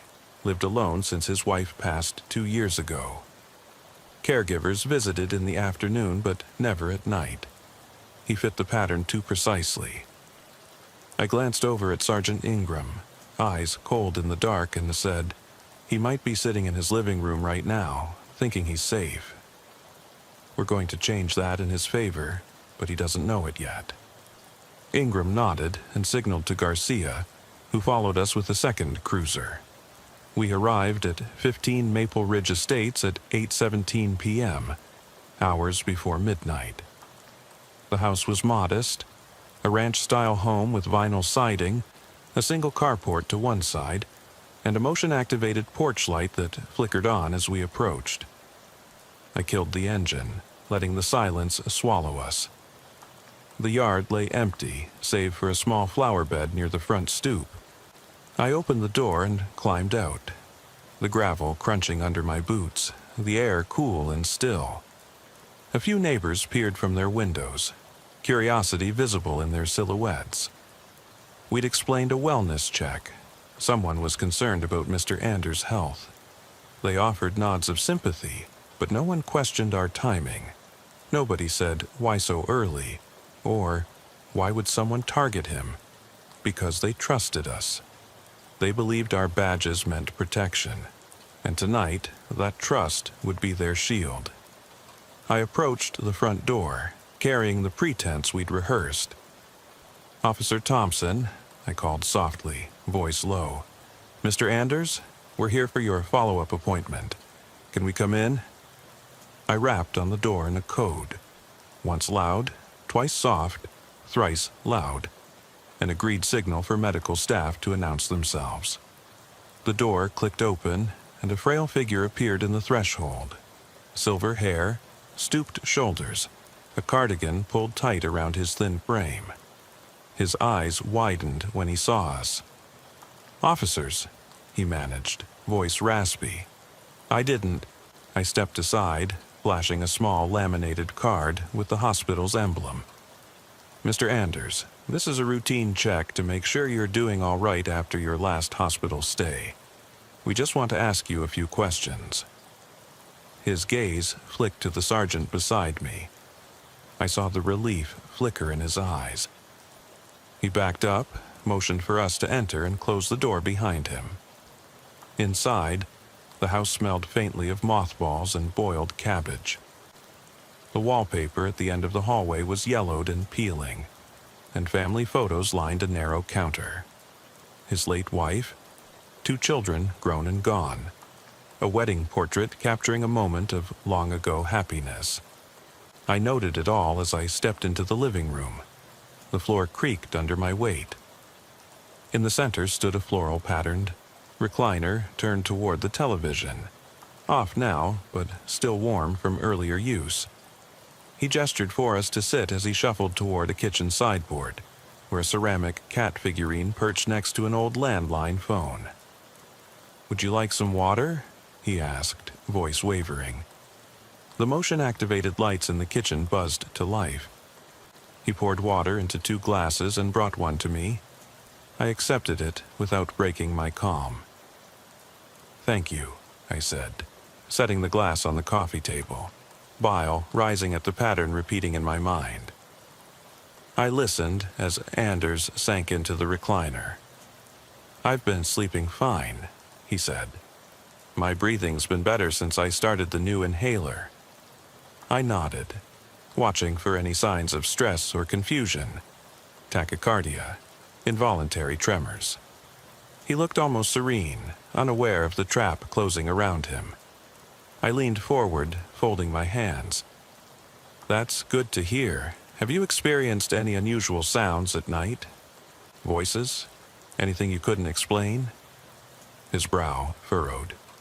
Yes, actually, last night around 2, maybe 2:14, I heard someone whisper my name. Michael, Michael. I thought it was a dream, but I woke up. I flipped on the lamp and didn't see anyone. His eyes darted to the curtained window behind me. I thought it might be the wind. The trees outside bang against the house sometimes. He swallowed, and I noticed a faint sheen of sweat at his temples. Did you lock your windows? I asked. He lifted his hand to his forehead. Yes, I do every night. But this voice, it felt too real, like someone stood in the hallway calling me. I thought it might be a neighbor playing a prank, but I didn't know who it could be. My heart pounded. I cleared my throat. I want to check your windows and doors, just to be safe. Would you mind stepping back? He nodded uncertainly, and I stood. I circled the house with Ingram and Garcia behind me, shining our flashlights on each latch and doorknob, each window lock. The pattern repeated. No signs of prying or tampering, except a fine scratch on the latch of the bedroom window, barely noticeable, but there, and faint footprints pressed into the flowerbed dirt. Size 14, narrow tread, patched with pine needles. They led to a gap between a wooden slat at the fence's edge. I leafed through my flashlight's beam as I traced their path. Sergeant, I whispered into my radio, we have footprints. He's been here. That window was his entry point last night. Ingram radioed, understood. Units, stand by. We have a positive at 15 Maple Ridge. We stepped back inside. I helped Mr. Anders to stand. We'll stay the night, I lied. We have to make sure you're safe. Relief and fear warred in his eyes. He nodded, voice trembling. Thank you. I don't know what I'd do otherwise. I sat back in the recliner across from him, propping the glass of water on the arm. Ingram and Garcia took up positions at the entrance to the hallway and by the kitchen doorway, respectively. We spoke only in whispers after that, occasionally asking Mr. Anders simple questions, his medical history, whether he'd been up in the middle of last night if he saw anything. But he'd only seen the open window and the footprints outside. Midnight arrived without incident. The house settled into a hush thick as fog. I watched his chest rise and fall in the beam of the bedside lamp. Then, exactly at 2:13 a.m., I felt it. The hush snapped, replaced by the faintest sound of shuffling from the hallway behind me. My heart seized. The lamp's pull chain still hung above Mr. Anders. I told him under my breath, "Stay here. Keep your phone on you." He nodded, face pale. I rose with deliberate calm and clicked off the lamp. The living room was bathed in blue from the streetlight filtering through the window. I edged toward the hallway, weapon drawn. Each step echoed on wooden floors. Each breath felt like static in the bone. The shuffling grew louder, footsteps careful and slow, accompanied by the softest rasp of someone whispering something just beyond my hearing. I trained the beam of my flashlight into the corridor, faded wallpaper, a family calendar marked on April 5th, today. The entries read, furnace check, grocery delivery, and at the bottom, penciled in, feeling wells, enigmatic. My mind snapped back to the pattern. Each victim's name called precisely at 2:14 a.m. last night. I swallowed, thumb resting on the trigger guard. I advanced, instinct driving me toward the master bedroom door. It stood ajar, darkness beyond. I heard the whisper again. Thompson. The breathy voice rang inside my skull, pressing on my eardrums, but it wasn't my name. It was the killer's voice using my name as his own sign, reminding me he knew I was here.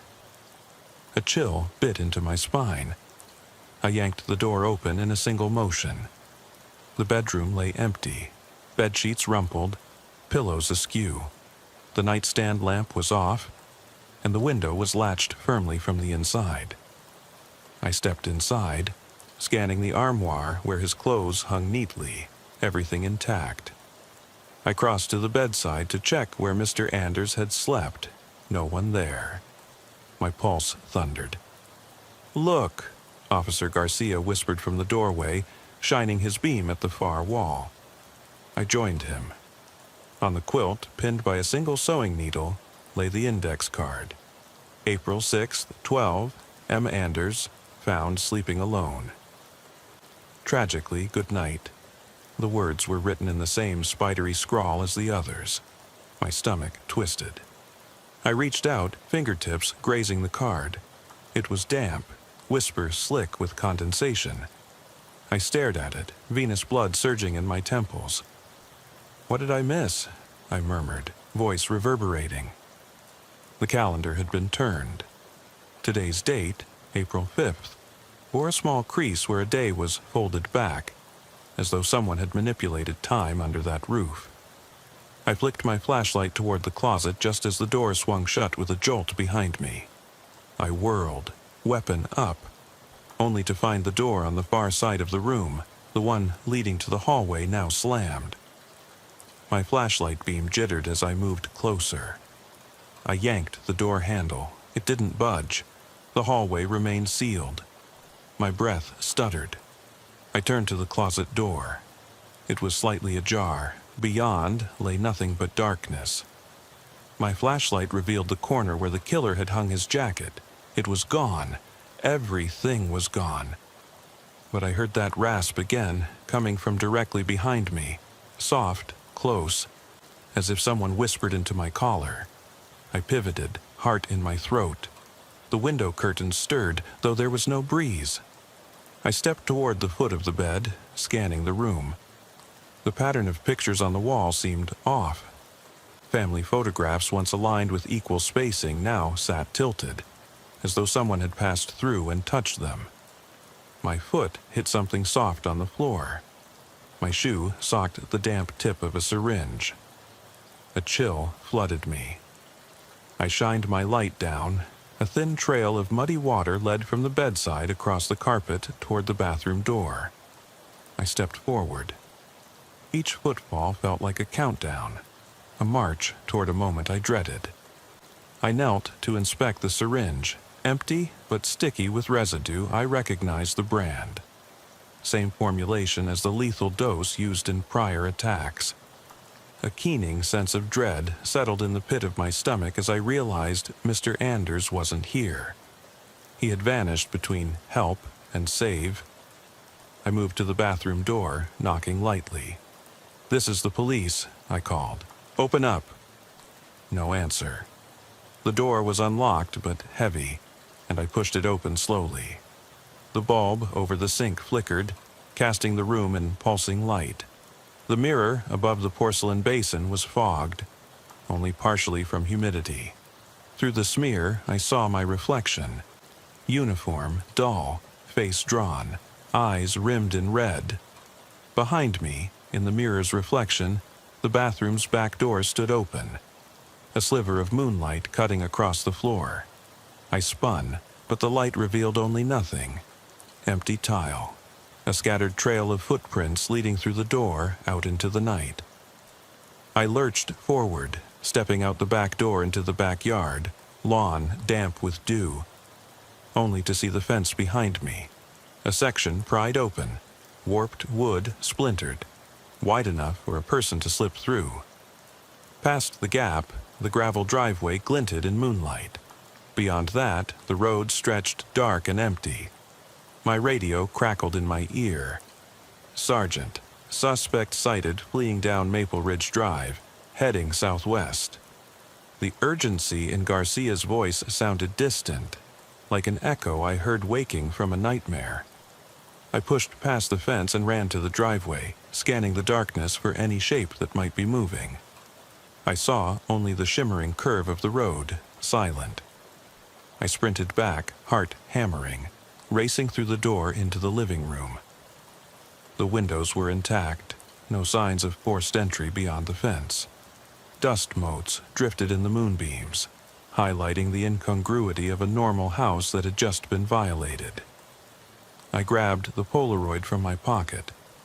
It showed Mr. Anders's face, the same serene expression he'd worn before the nightmare. I flipped the photo over and the back bore a note. "See you tomorrow." My pulse stagnated. The voice came again, louder this time, as though spoken behind me. "Thompson." I whipped around, weapon raised, but saw nothing. The living room lamp flickered to life on its own. I yanked off the jacket from the back of the couch, Anders' jacket already stained with dirt and splinter fragments. I breathed hard, mind racing. I ran to the phone on the sideboard and dialed dispatch. "Dispatch, this is Unit 24. Mr. Anders has disappeared. He's not in the bedroom. The window was closed when we arrived. I need backup down here immediately." My voice trembled with urgency. "Understood, sir. Units en route." I hung up and listened to the thud of my own heartbeat. The house groaned, settling around me as though the walls themselves breathed.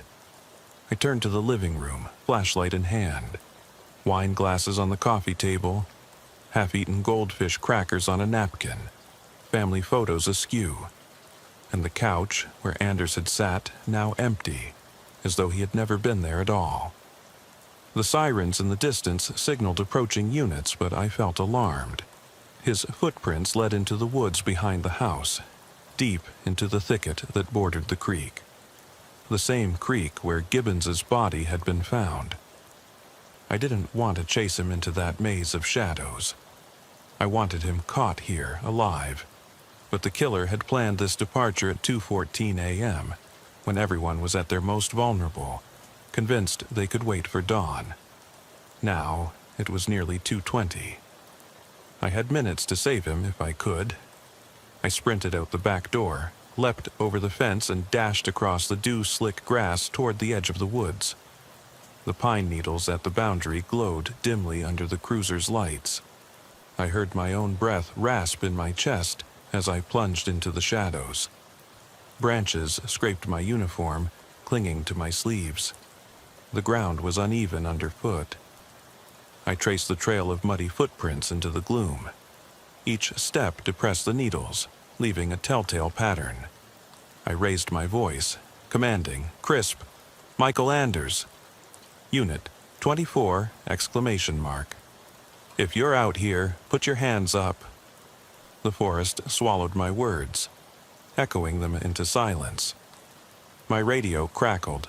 "Backup arriving," said Garcia. I gritted my teeth and pressed on. The footprints led to a small clearing beside the creek, water running swift and low, cutting through rocks. I scanned the area. No sign of Anders, just broken twigs and displaced stones. But I saw something else. A scrap of cloth caught on a branch. A small patch of sweatshirt, soft cotton stained with dew and a hint of salt. I grabbed it, damp and cold, and pressed it to my face. Anders's scent shook me. He had been here. My mind spun as I realized the clearing formed a triangle of escape routes. East into deeper woods, west toward a small service road used for fishing access, and south across the creek on a narrow footlog, then to a farmhouse set a quarter-mile away. If he'd slipped through those pines silently, like a ghost, I might not catch him in time. I radioed quietly. "He's at the creek. Small clearing. Likely crossed south, footlog. We need to converge." Over the radio came static, then Ingram's voice. "Got it. 3 units heading to the service road. Garcia and I will flank the north bank." I knelt by the creek's edge, shining my flashlight downstream. The current created a gentle hiss, like a lullaby, mocking lullaby for a man in flight. I scanned the bank, rocks, reeds, broken sticks jutting from the mud. Then I saw them. Narrow boot prints pressed into damp earth, leading onto the log spanning the creek. A slip here would mean plunging in. I peered carefully. The log was slick with algae. I drew my weapon and placed a single foot on the log. The wood shifted beneath me. For a moment, my heart leaped in my throat, but I held steady.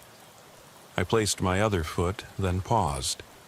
The opposite bank lay 5 feet away, but the crossing looked treacherous under moonlight. I inched across, arm outstretched, weapon halfway raised in case he lay in wait. I slipped once, panicked, but caught myself and pressed on. My boots hit the soft ground on the far side, and I exhaled in relief. I moved forward. Branches snagged my sleeves. The forest undergrowth hushed with my presence. The moon peeked through the canopy, illuminating a narrow footpath. I followed it, sighting the distant glow of a farmhouse's kitchen window. Its light seemed warm, like a beacon calling to me, but I knew better than to trust a single window.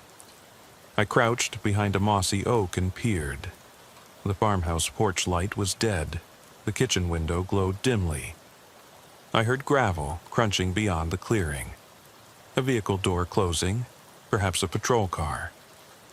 Ingram's footsteps sounded behind me. He whispered, "He's in the kitchen."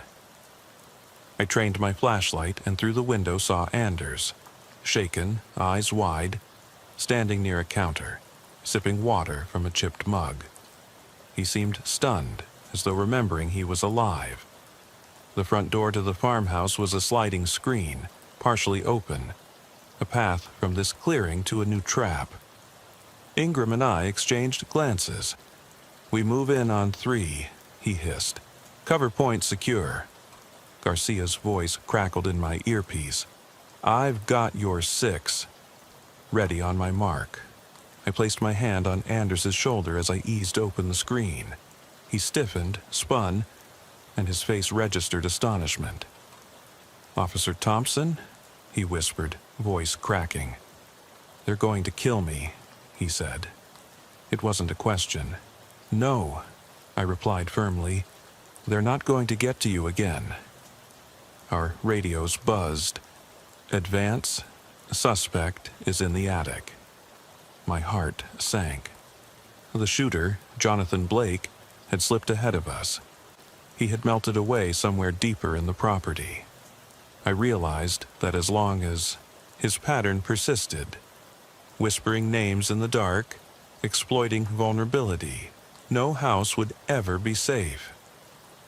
A sudden flash of movement caught my eye through the window behind Anders. Blake, sprinting toward the back door of the farmhouse. I raised my weapon and fired a warning shot at the glass panes, shattering them. Blake paused, hand on the doorknob. He turned, eyes blazing. He dropped the doorknob and charged toward the tree line. Anders dropped the mug, shards of ceramic scattering. He staggered back as Ingram caught his arm. I sprinted after Blake again, crossing muddy turf, reaching the edge of a cleared garden. I saw him slip under a garden gate and vanish through a narrow gap in the hedgerow. I pursued, branches whipping my face.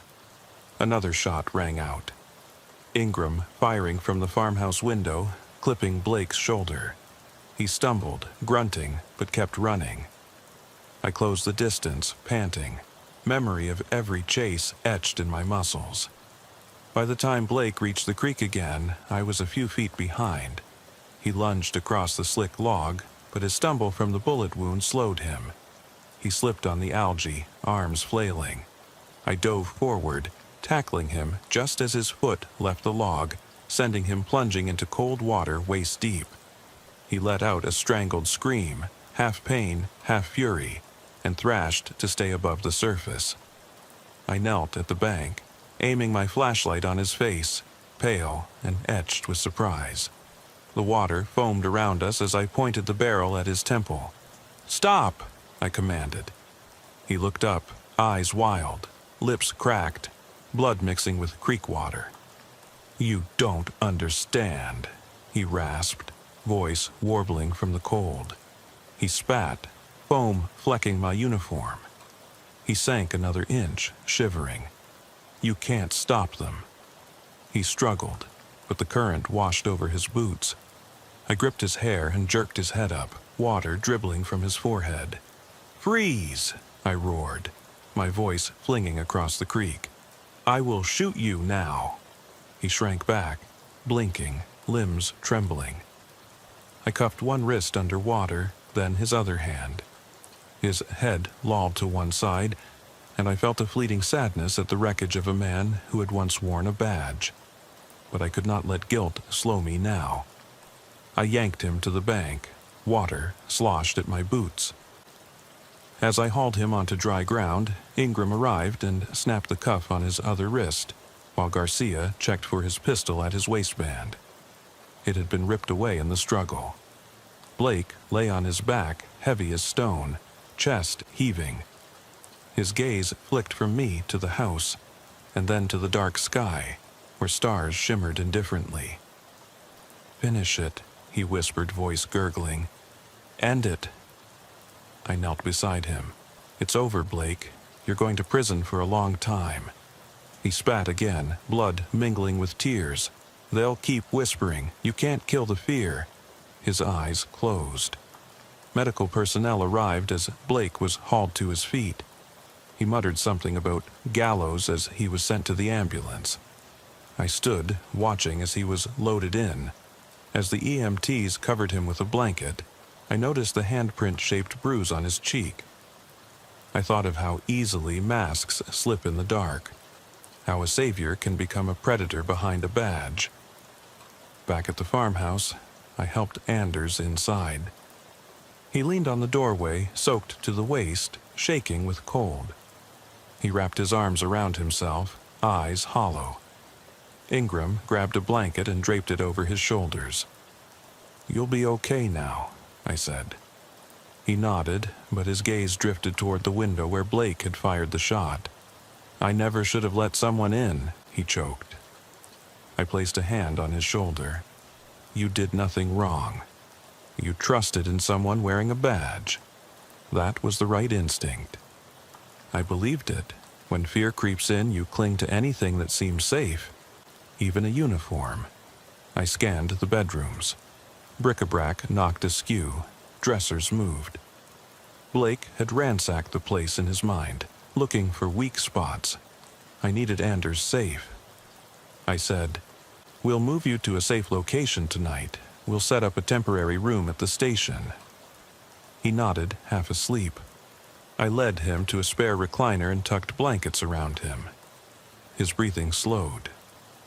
I flicked off the lamp and turned toward the door, where Garcia and Ingram were conferring quietly. Each of us bore exhaustion in our posture. Shoulders stooped, shadows under our eyes. We exchanged glances that acknowledged a devastating truth. We'd caught this killer tonight, but the network that spawned him might still be alive. In Blake's pockets, we'd found fragments of files. Hard drives stamped with hospital logos from 3 different states. This was far from over. I walked to the front window and looked out at the maples trembling in moonlight.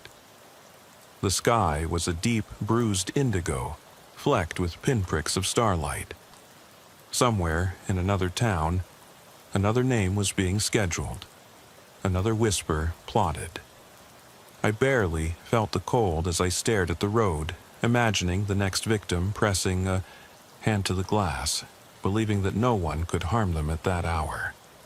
I heard that rasp again, so soft I wasn't sure if it was real. "Thompson?" I turned, reflecting the lamp's glow in the window. For a moment, I thought I saw a dark figure in the flash of moonlight, standing at the edge of the trees, watching. I blinked, and the shape was gone, but the echo remained. "Thompson." My pulse pounded. I swallowed thickly and steadied my grip on the window frame. I realized that catching Blake was only a reprieve. The darkness had slipped its leash long ago. The whisper would persist in every hush after sunset, every rustle of leaves, every creak of a floorboard, and no amount of evidence or surveillance could silence it. I glanced back at Anders, his head lolling against the recliner's cushion, trusting us to keep him safe. I wanted to promise him it was over, but I could not. I pressed my hand to the window pane, the glass cool under my palm, and closed my eyes. Around me, the farmhouse settled into uneasy quiet. The creaks and groans of wood framed the hush, as if the house itself sighed under the weight of its secrets. I took a steadying breath, feeling the damp wood under my feet, a reminder that I was still alive and I had to act. A promise flickered in my chest. I would hunt every flicker of the darkness until each whisper was drowned by the chorus of every truth I could reveal. But as I opened my eyes, I saw that the window's reflection carried two shadows, mine and another just behind me. No face, no features, only the outline of a man whose gaze never left me. I whirled, weapon raised, but the hallway lay empty, lit only by the faraway glow of the living room lamp. I lowered my gun, the echo of my heartbeat in my ears. The reflection in the window cracked, just a flicker, like the glass had shuddered, revealing the star-flecked sky again. I exhaled, my breath visible in a small puff. For a moment I thought the reflection belonged to Blake, come back for revenge. But he was shackled in an ambulance on his way to a cell. So who or what had followed me here? A faint whisper swept through the room, so soft it might have been the wind. Thompson. I snapped off the window light and stood in the darkness. The living room lamp cast long shadows that danced across the ceiling. I pressed my back against the wall, weapon still in hand, and waited. The farmhouse lay silent, but I could feel the tension coiling like a serpent at my feet. Somewhere, beyond the reach of the light, the whisper waited, patient, relentless. I took a step back into the hallway, every nerve taut. The night was far from over. The final terror wasn't just catching a killer, it was realizing that the darkness had no face, no name. It could slip from one identity to another, always one step ahead. No cage, no hospital, no cell could hold it forever. And no matter how many suspects we captured, the whisper would endure. In the hush between heartbeats, in the spaces between streetlights, in every terrified mind that heard their name called in the dead of night. I slid my hand along the textured wallpaper, finding the doorknob of the office. I closed the door behind me, locking it. I dropped the magazine from my weapon and checked the rounds, a reflex that offered a sliver of reassurance. Then I sank into the desk chair, pressing my forehead to its cool edge. The Polaroid of Michael Anders lay atop the desk, next to the photo of Blake's mugshot. I stared at the pair, one man who died prematurely in a shallow creek, another who threw himself into darkness with fervor. I traced their faces with tired eyes, memorizing features that would haunt my dreams. And through the sliver of space beneath the door, I heard it again, so soft I wasn't sure if it was real or a figment of exhaustion. Thompson. I held my breath. The hairs on my neck stood on end. I reached for the light switch but hesitated, knowing that any illumination would claim the darkness. Instead, I whispered into the hush, "Show yourself." The whisper came again, closer this time, as though someone stood directly behind me. "I'm always here."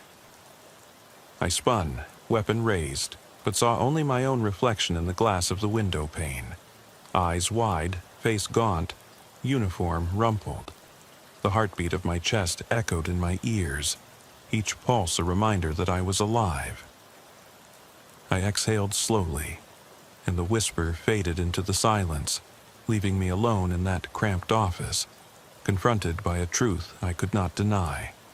As long as the night remained, the whisper would endure, relentless, unending, and impossible to silence. I lowered my weapon and slid out of the chair, stepping toward the door. In my hand, I held both Polaroids, each a fragment of a name called too late, I pressed them to my chest, a burden I would carry into every dark corner of this world. Tomorrow, I would continue the hunt. Tonight, I would face the whisper alone, knowing that the final nightmare was not the darkness beyond the window, but the one inside me, my own name, forever echoing in the void, refusing to let me rest. And as I slipped the Polaroids back into their folder and turned out the light, I heard it one last time, more urgent and intimate than before. Thompson. The door clicked shut behind me and the office was plunged into total darkness. I remember the exact moment I realized something was terribly wrong. It was May 14th, 2011, and I was running the graveyard shift on State Route 93, just south of Oak Ridge, Tennessee. The county dispatcher patched a call through about an abandoned Nissan Altima on the shoulder. Engine still idling, lights on. The road was nearly deserted. Just me and the hum of my cruiser cruising down cracked asphalt, under the dim glow of a single overhead lamp. When the call came in, I'd been halfway through my shift, coffee gone cold in the cup holder, and my eyes heavy from the long haul. I parked behind the Altima, tires crunching on gravel that spills off the edge of the road. The car's hazard lights blinked in the rearview mirror, casting a strobe effect that skittered across nearby trees. My hand hovered over the door handle for a moment, and I took a slow breath. I flicked on my flashlight, stepping out onto the pavement. The night air tasted of damp leaves and gasoline from passing trucks. I tapped the side of the car with my baton, just a soft click against the plastic bumper. No movement inside. Dispatch, Unit 7, I'm out with the Altima. No plate tag in the system, but engine is running. Driver not in view. My voice sounded flat, too calm, like I'd said the same thing 100 times before. Still, I rattled off the precise coordinates, latitude and longitude memorized from my onboard GPS. I'm going to check the perimeter. Request K9 for possible tracks into the woods. The dispatcher said, "Copy, Unit 7, K9 en route."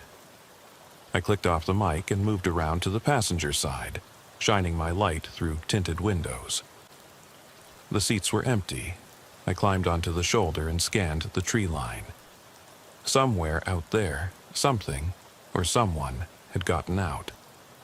The moon was a thin crescent overhead, leaving most of the roadside in near blackness.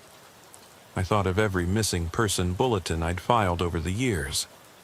Kids who vanished from porches, drifters who disappeared after a night at the bar, and the countless abandoned cars that haunted every trooper's nightmares. Gravel crunched behind me. My head snapped around. Nothing but the night breeze rustling the undergrowth. My gut tightened. I flicked the beam toward the trees. The K9 team would take at least 15 minutes to arrive. I wasn't going to wait that long. I eased forward, boots heavy, flashlight shaking against my palm.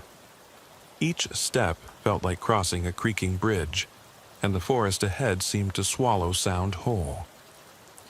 I caught sight of a footprint in the soft mud just beyond the guardrail. Barefoot, small. I knelt and knelt until I traced the toes in my mind, wondering if it belonged to a kid like last month's missing foster teen or someone older. A sudden snap of a branch jolted me upright. I swung the flashlight toward the noise and saw nothing. The darkness pressed in, thick, unyielding. I edged forward until I reached a rusted chain-link fence that marked the boundary between the pavement and the woods. The bark on the nearest oak was scratched, gouged, as if something had dragged its nails across. I brought my hand down onto the fence, fingers brushing cold metal, and felt hairs rise on the back of my neck. "Hello?" My voice cracked the silence. I held the beam steady on the fence, waiting. My breath came faster now, hot in my mask. The beam caught something on the other side, a small red backpack, half crushed under a fallen branch. I flicked the light down. In damp leaf litter, a shaky shoe print. I felt the air shift, as if I'd crossed an unseen threshold. Something wasn't right, emotion my training wouldn't prepare me for. I radioed again. "Dispatch, I have a backpack, looks like a child's or teen's. The prints lead north into the pines, recommend immediate backup." Only static replied, no response. I frowned and pressed the mic button again. Nothing but that crushed stutter of static. I reached out to brush the backpack free, but stopped when the beam glinted off something else. A child's bicycle wheel caught in brambles. I followed the rim to where the frame lay under leaves. The handlebars twisted unnaturally, and the faded sticker on the crossbar read, "Ella. Ella." I thought of the 10-year-old runaway we'd been searching for a week ago, Ella Monroe, last seen riding her bike away from Aunt Clara's house. I'd felt my pulse stiffen then, hoping I was wrong, but here was her bike, hours from any neighborhood, headlights lighting a silent scene of abandonment. My radio still dead. For a moment, I stood still and let the intertwining dread coil tighter around my lungs. I swallowed. Without another thought, I threw the beam deeper into the trees. My boots slid in mud and wet leaves. With every footstep, I felt as though I was sinking further into some primal trap, an expectation that I would find her, or whatever remained of her before the night swallowed her whole. The forest responded with a soft chorus of unseen creatures. Crickets so dense you could hear them through your bones. The smell of fresh pine mixed with earth and something else, metallic, sharp, like blood. I moved toward the noise until I stood before an old hunting blind, gray planks rotting at the seams, stools cradled inside by mosquito netting torn to ribbons. The door was only latching by a stick wedged under the threshold. I shone my light inside. Nothing but a layer of dust and the pattern of someone's footprints on the wooden floor. They led from the cracked window toward the door I'd just peered through. I took a steadying breath. "Ella?" I called softly, leaning my shoulder into the door. It creaked open. Inside, the ground was scattered with small tokens. A candy wrapper, a single pink hair tie, a slice of bread half-eaten and rotting at the edge of the stool. I knelt, fingertips probing those things. Each relic felt like a promise broken. My flashlight moved to the corner and froze. A scrap of fabric clung to a nail that held an old deer mount. The mottled cloth looked like part of a jacket. I stepped closer, and my beam found long blonde hair draped over the edge. A motionless shape slumped against the wall. I swallowed past the dryness in my throat.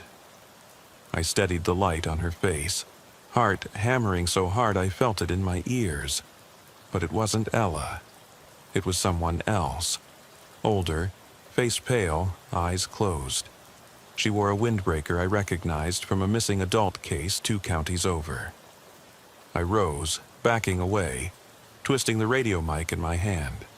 Finally, static broke loose, then the dispatcher's voice. "Unit 7, do you copy?" My throat felt sandpaper as I whispered, "I have a body," down in the hunting blind. By the time backup arrived, 15 minutes later, the scene was no longer just the forest. It extended to every knot in my gut. They found the woman's phone in her pocket. Last ping from a location 40 miles from where she lived. No signs of foul play beyond the obvious abandonment. No footprints leading away from the blind. It was as though she had simply evaporated after slipping inside. Meanwhile, Ella's bicycle and backpack vanished without a trace when we returned with evidence bags and crime scene tape. That night marked something in me. A fracture between my training and whatever haunted these roads. I logged every detail in my report, but inside I felt hollow. The rush I used to get from solving cases was replaced by a cold slump of dread. I kept thinking about the small footprints and that teenage bike. My dreams turned to that hunting blind, her unmoving form. But there were more nights like that to come. 2 months later, in mid-July, I was posted to the outskirts of Conway, Arkansas on U.S. Highway 64. It was the kind of stretch most cruisers avoided if they could. Long straights flanked by scrub pine and rank grass. The kind of place where a lone cruiser was easy prey for anyone looking to stay hidden. Around midnight, the county dispatcher relayed a second story. A gas station attendant had called 911 to report a man in the convenience store calmly asking for water, then sliding out the back door just as the officer rolled up. The station was a lone building under fluorescent lights that buzzed with a nauseating regularity. I pulled into the pump area, my cruiser's lights bathing the cracked pavement. Inside, the attendant stared at me with vacant eyes, pale, ashen, like he'd seen something no human eyes should. He pointed to the back storage door, half open, a narrow line of darkness beyond. I called it in. Unit 7, Conway PD, I'm on scene. Something's off. The tandem doors are ajar. No sign of a suspect. Attendants in shock. Area's clear. She nodded as though she couldn't muster more words. I stepped past the snack racks looking for footprints or a sign of struggle. The back door was swinging gently, hinges squealing.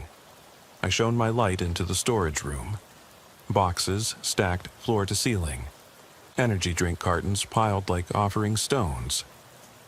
At the far end, where the emergency exit led to a fenced lot, I saw a patch of wet concrete, darker than the rest, and lean-to stacks of empty crates forming a tunnel-like path. I moved closer, senses keyed tight. Once I reached the crates, I saw something half buried in straw, a single men's glove, black leather soaked through. No other glove next to it. I felt a twinge of panic. A lone glove always meant someone had been here, likely in a hurry. My hand brushed the handle of my firearm as I whispered, "Anyone back here?" No answer. Just the hum of faulty lights overhead. I stepped out the exit door into the lot. Empty, except for a battered ambulance parked near a chain-link fence. The gas station's neon sign reflected in the ambulance's windows, casting fractured patterns across the cracked windshield. I circled it, but found nothing more. No tracks in the grass, no footprints toward the highway. I radioed again. Negative tracks. No one in sight. K9 crew can grid, search the field. Dispatch replied, copy that. K9 ETA 5 minutes. I waited, the world narrowing to the whisper of cicadas and the buzz of my radio. A low rumble sounded beyond the chain-link fence. Tires on gravel. I swung my light to catch 2 unmarked black SUVs pulling up behind the gas pumps, tinted windows reflecting the station's sickly glow. I lifted my hand to wave them off, but stopped when the heat from their bulging tires hit me. One door opened. A tall, silver-haired man stepped out. Crisp suit, pressed shirt, no badge visible, but the confidence of someone used to authority. The other SUV's window rolled down slowly, revealing a dark-eyed woman in plain clothes peering at me. "Officer," the woman said calmly, voice flat. "Please step away from the exit." I gripped my radio, ready to call for backup, but found I couldn't speak. The woman held up a thin badge, Federal Bureau of Investigation. "This is an active investigation. Please stand down." I squeezed out. What investigation?" My voice came out clipped. The man in the suit stepped forward, arms folded. "We have reason to believe this location is involved in a possible abduction ring," he said, watching me as though I were a piece on a chessboard. "You're clear to stand by. Do not interfere." My pulse shot. The gas station attendant peered out the window. eyes wide as I motioned him inside. I tried to argue, tried to call dispatch, but the agents were already disappearing inside the convenience store. The attendant locked the door behind them. I heard a muffled disturbance, boxes crashing, something heavy dragging. Then one agent came back out, unzipped his jacket and tossed a plastic evidence bag at me. The bag slid across the asphalt. Inside was a driver's license, female, age 22, from Little Rock, her picture eyes wide with fear. Under it was another small leather glove, matching the one I'd found. I felt a cold wave rise. I looked up, but both agents had melted back inside. I walked to the pile of crates, shining my light through the slats. Nothing but darkness. I scooped up the glove and license, jaw clenched, and backed through the convenience store to my cruiser. Before I climbed in, I glanced toward the door. Silence. Not a single agent in sight. It's as if they'd never been there. My radio crackled to life. Unit 7, do you copy? I rolled forward, kicking up gravel. Copy, I managed to say, voice hollow. I'm pulling back. Possible federal involvement. That night, the agents never returned my calls. Investigators later told me they'd classified the case due to national security concerns. Never explained why. The woman's license traced back to 2 months earlier when she'd reported a stolen car outside Little Rock. Her family said she never answered her phone after she left a bar with friends. We never found her. Only that glove and her license. I still carry that license in my wallet. The photo stares at me whenever I pull it out, wide eyes like a trapped animal. I sometimes wonder what would have happened if I'd followed those agents inside, if I'd pressed them to let me help. But that night, the federal suit and the quiet assurance in her voice told me I had no choice. Months stretched on, and I moved to patrol Ramsey County, Minnesota on Interstate 35. It was late September, and the air had that sharp edge of approaching winter. At 2:02 a.m., dispatch relayed a call. Driver 6 miles south of Junction 47. White Dodge Ram parked diagonally, headlights off, driver nowhere in sight. I tapped the siren off and slid my cruiser across the grassy median. The Ram sat precariously on the shoulder. I cut the engine and felt the cold settle under my collar. My flashlight beam illuminated the front windshield, cracked, spider-webbed at center. I tapped on the driver's window. No response. My mirror caught the reflection of a lone figure moving behind the truck, reaching toward the bed. I darted around the rear bumper. The figure jerked, and for a moment I thought I saw a dark, hooded sweatshirt. I called, "Hands where I can see them." No answer. I flicked the light onto the figure. A teenage boy, maybe 15, crouched low as if hiding. His eyes were huge in the beam, cheeks hollow, something clutched in his right hand. I stepped forward, but suddenly he bolted across the highway lanes, crashing through the median fence toward the forest beyond. The rain had picked up, slickening the grass. He stumbled, face twisting with panic. I radioed for backup and gave chase on foot, flashlight slipping from my grasp as I plunged into the woods. The mud sucked at my boots. Branches lashed at my face. The boy screamed, raw, trembling, an unimaginable sound for someone so young. By the time I emerged back onto the highway, he'd vanished. No sign of him except a single wet footprint at the edge of the tree line and the thing he'd dropped on the pavement. A camcorder. Recorder still running, its red light blinking. Inside the device, I found footage that still haunts me. Night vision clips of the boy filming some shadowy figure moving just beyond the range. Faint hiss as he whispered, "It's following. I think it's watching me." The tape ended abruptly, mid-sentence. I handed it off to detectives, but they insisted it was a prank or staged. They never identified the boy. Months later, They cleared the truck as stolen from Fargo and credited it to local joyriders, ignoring the tape entirely. I kept a copy, though. It's stored at home in a box I rarely open. Every time I do, I see that pale face flickering under infrared light, eyes wide and afraid. Now, as I sit here, somewhere near Duluth, on the shores of Lake Superior, I think about those nights. Finger cold after midnight, the weight of my holster, the persistent hum in my ears of unseen things moving just beyond the radius of my flashlight. I think of the child's footprints on Route 93, the hunting blind in Conway, that federal agent slipping into the back of a dying gas station, and that pale teenager who vanished into the woods. I think of every abandoned vehicle, every cold case folder that sits on a dusty shelf, and every face I couldn't save. There's one image that never leaves my mind. The crescent moon just before dawn, cutting through the woods at Ramsey County, and the silhouette of that boy, still running, still terrified, and just out of reach. I leave my cruiser's engine running most nights when I park.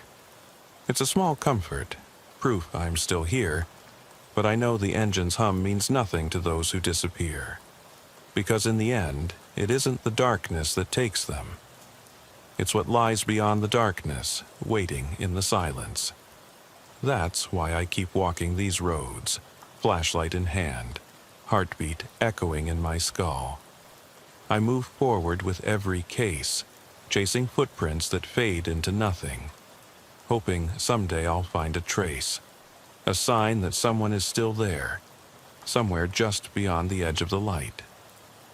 I never stopped counting the nights when I didn't hear dispatch's voice crackle in my earpiece or feel the thrum of my cruiser guiding me through the pitch-black stretches of highway. My mind became a map of every mile marker where something went wrong, every pull-out where a lone tire thumped over gravel, every overgrown turnoff where the grass whispered beneath the wheels. In the months after Ramsey County, I sought assignments in places that felt mercifully mundane.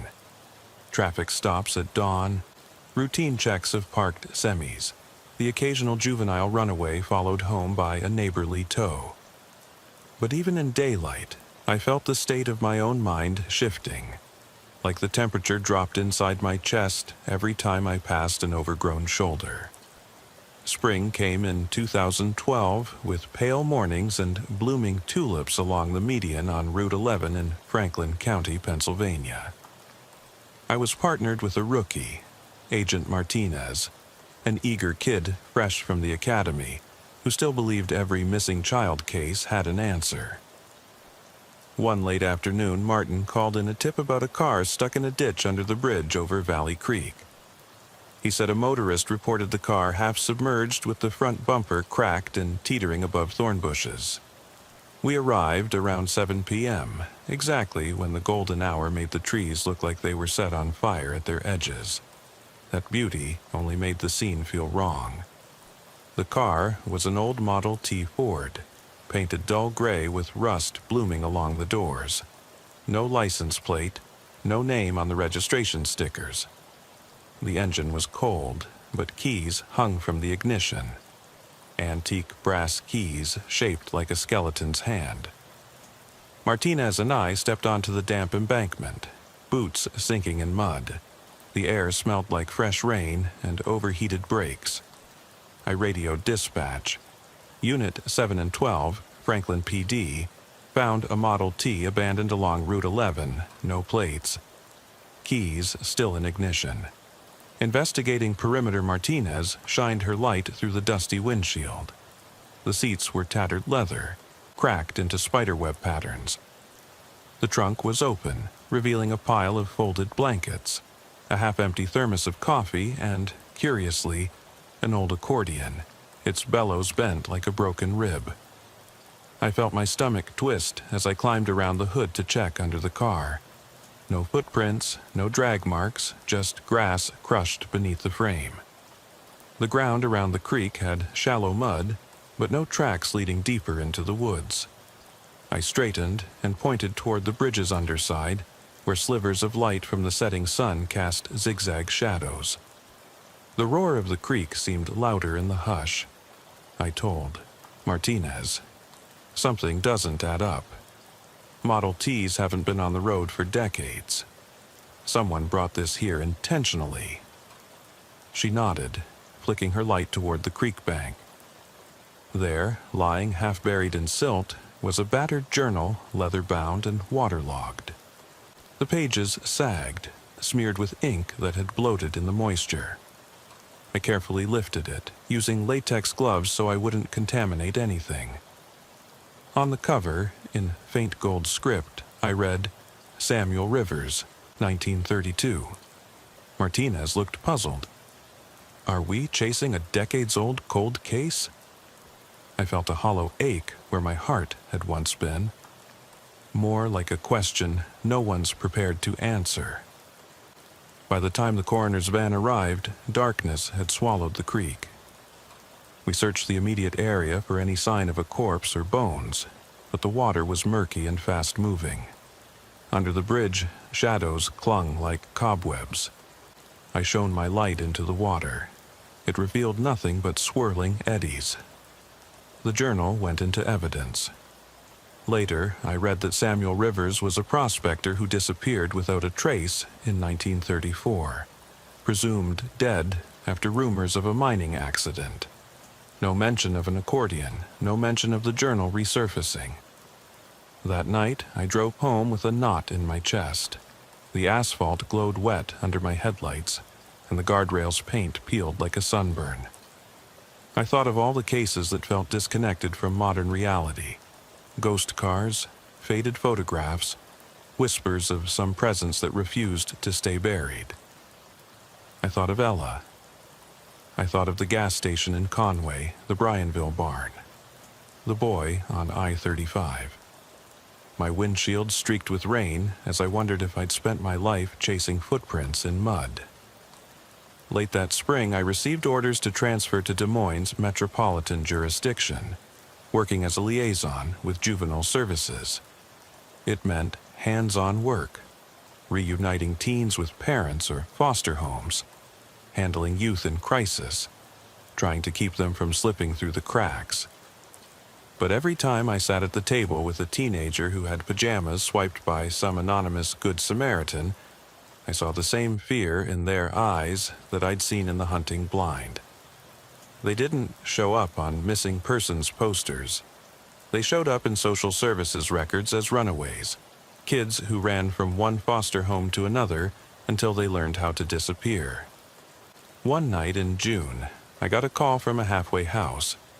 One of the residents was unaccounted for. He was a slight kid named Dante, 18 years old, last seen smoking a cigarette under a flickering street lamp behind the Renner apartments. They said the kid left a note that read, "Don't come looking for me." I met with the house manager just after midnight. The parking lot was empty except for a lone sedan with a dented fender. I walked over, keying my radio. "Unit 7, I'm at Renner House, missing juvenile, named Dante. He left in dark clothes." I checked the lounge. Black couches, stale popcorn smell, overturned soda cans. No sign of Dante's boots. I went outside to the back alley, flashlight in hand. Graffiti on the brick wall glowed under a flickering orange lamp. "Gone's not gone." My chest tightened. That plastered scrawl felt like a warning. My footsteps echoed as I traced the alley to the dumpster. The metal lid lay open, clanged against the wall. I shone my light inside. No body, no rags, just crushed soda cans and the smell of rotten milk. I moved to the fence line, cinder blocks stacked to make a makeshift ladder. The kid could have hopped to the other side, slipped into the vacant lots beyond. I radioed for family contact information. A voice crackled back. Dante's foster mother says he was distressed, talked about someone following him. I paused, piecing it together. A runaway thinking he's being chased. I felt a flash of something familiar, the terror Dante must have felt. like any step could be his last. Outside, cicadas sang, mocking me. I climbed to the lot above and scanned the homes across the street. Settlement houses stood like tombstones in the moonlight. Distant church bells tolled. I called for K9 to scent track. The dog was at least 10 minutes out. I waited by the dumpsters, leaned against a rusted roll-up door. I thought of my own teenage years, driving down the highway in a junker, feeling invincible until a cop pulled me over. I'd run with friends into the night, chased the thrill of being free. But Dante was 16 years younger than me. He didn't have worn tires or country roads. He had nothing but a fugitive's heart pounding in a city of strangers. When the K9 finally arrived, the dog's muzzle dipped into the alley, sniffing the car's residual heat, then darted across the street toward an abandoned school bus parked at the edge of a field. I jogged after them, hands gripping my belt. Kids in broken-out school buses used to be childhood horror stories. Grim body in a seat covered with dust. I found the dog pawing at the bus's rear exit. The latch was broken. The door swung inward on squeaky hinges. Inside, I found a blanket draped over a row of seats, and on it, a pair of blood-stained jeans soaked through at the knees. Next to the jeans, a scrap of paper. I ran from the shadows, but the shadows caught me. My radio stuttered. "Unit 7, you copy?" I inhaled twice, sweat beating at my temples. "I have evidence. Kid's clothes here, no sign of him inside. Blood, but no body." I cursed under my breath. The dog barked once and ran to the front door. It was sealed shut with boards. I shone the light at the window. Something flickered. There, between the seats, I saw a slight rise and fall, like someone breathing. I knelt, swept aside dust, and saw a pair of brown eyes blinking at me through a crack. Dante, pale as ash, his shirt pulled to his chin. I slid off my gloves and eased the door open. He slid out, shaking, arms held tight against his chest. I felt my knees threaten to buckle. "Dante, it's okay," I said, voice rasped. He looked up, face pinched, chin quivering. I knelt, hands open. "It's me, Detective Forrester." He formed one word. "He's here." My throat went dry. I thought back to all the unmarked SUVs, the agents who spoke in clipped tones, the invisible forces that seemed to watch from shadows. "Who's here?" I asked, keeping my voice calm. He pointed to the empty aisle, where the moonlight filtered through shattered windows. "They never leave. I hear their footsteps at night." He began to tremble. The dog nuzzled his leg. I put a hand on Dante's shoulder, feeling bones like dry twigs. I radioed for medical services and rode him back, wondering if I'd ever fully escape that sense of being watched. That summer, I accepted an assignment to mentor new recruits at the Tennessee Highway Patrol Training Academy. It was an odd decision. I was still tethered to every case that had slipped through my fingers. But I hoped that sharing lessons learned from those fractured nights would help someone else avoid my mistakes. I taught them to trust what they saw on the pavement: the half-buried shoe, the empty car, the path of succumbing flashlight beams. I told them that sometimes the worst danger wasn't a man with a gun. It was the dark itself, pressing on you until you couldn't tell where your own fear ended and the night began. On my last teaching night, I took a seat in the back of the lecture hall, dim lights above, rows of cadets staring up at me. I showed them a collage of crime scene photos: the Model T under the bridge, the lone glove at Conway, Dante's blood-stained jeans in the school bus. Each slide flickered with its own story, unfinished, unresolved. I spoke softly. "You'll see things that don't make sense. You'll drive long roads where the radio cuts out and your flashlight fails. You'll find objects with no owner and faces frozen in fear. Trust your gut, trust the silence, and remember, Not every answer can be written on paper. Cadets scribbled notes, but I saw a few of them lean forward, eyes widening. I wondered if they believed me or thought it was just cautionary fiction, part of the mythos we handed to rookies. When the session ended, I collected my notes and looked out the window beyond the projector screen. The parking lot was empty except for one cruiser idling under a lamp. The engine's hum seemed to echo in the empty hall. I turned off the mic and stepped out into the cool night. My final patrol before retirement was scheduled for a weekend check on Route 78 in Wyoming County, Pennsylvania. That stretch of rural road felt familiar.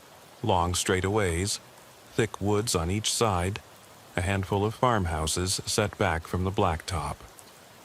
I decided I'd drive it alone for the last time, embrace the insomnia that had settled in my bones. I started my shift at 11 p.m., earpiece snug, flashlight in the passenger seat, notebook on the console. I thought of the Dodge that disappeared in Minnesota, the girl in the hunting blind, the boy in the abandoned bus. I imagined I'd see something else. One last clue to tie every loose end. At 12:42 a.m., I passed mile marker 35. A beat-up red pickup sat at an angle on the shoulder. No tail lights, but the engine idled. I sighed. Another one. I flipped on my lights and parked 10 yards behind. The driver's door was open, no one seated at the wheel. A satellite dish on the roof of the nearby farmhouse faintly reflected the cruiser's light. I approached, sliding my hand to the holster. The bed of the truck held 2 shipping crates strapped down with rope. I flipped the lid of the nearest crate. Inside lay a stack of folded letters sealed with red wax.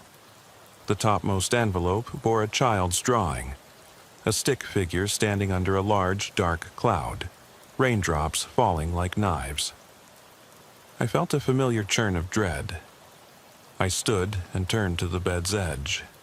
The second crate's lid was ajar. Inside, I saw a folded pair of white shoes laced together, resting on a burlap sack. My breath caught. White shoes only meant one thing. Hospital issued, usually for psychiatric wards or juvenile shelters. I knelt, picked them up, and saw scuff marks on the soles. 8 small scuff marks across each toe. I pocketed the shoes. I lifted one of the letters and slit the wax seal. The ink was shaky but legible. Dear officer, if you found this, I hope you know I'm safe. I hid where no one will come. I'll never be found. Please don't look. The final line was smudged and stamped with a handprint in dried blood. My flashlight beam danced across the nearby tree line. The leaves rustled. I listened. My pulse pounded. I felt like I was standing at the edge of everything I had learned. Every abandoned vehicle, every unclaimed object, every pale face I couldn't save. The world seemed to hold its breath. A sudden gust rattled the trees. I turned in a slow circle. The crates behind me were empty now. No letters, no shoes, nothing. Only the crunch of gravel under my own feet as I climbed back into my cruiser. I parked, engine idling, and closed my eyes. I wondered who wrote that letter. What child or adult, what mind was trapped in a place where hidden meant safe? I thought of Ella, under the hunting blind, and the woman in the bus, and Dante crouched in the half-dark. All of them vanished into the quiet that hums beneath the thrum of an idling engine. I lifted the white shoes, placed them on the passenger seat. With shaking hands, I jammed them under the seat, as though hiding them from the night itself. I drove on, keeping the engine loud, leaving the neon glow of the road behind. Back at my bungalow in Wisconsin, I stashed the shoes in a box with Dante's camcorder tape and Samuel Rivers's journal. In the morning, I would hand them over to the cold cases unit, things you have to keep because no one can look away.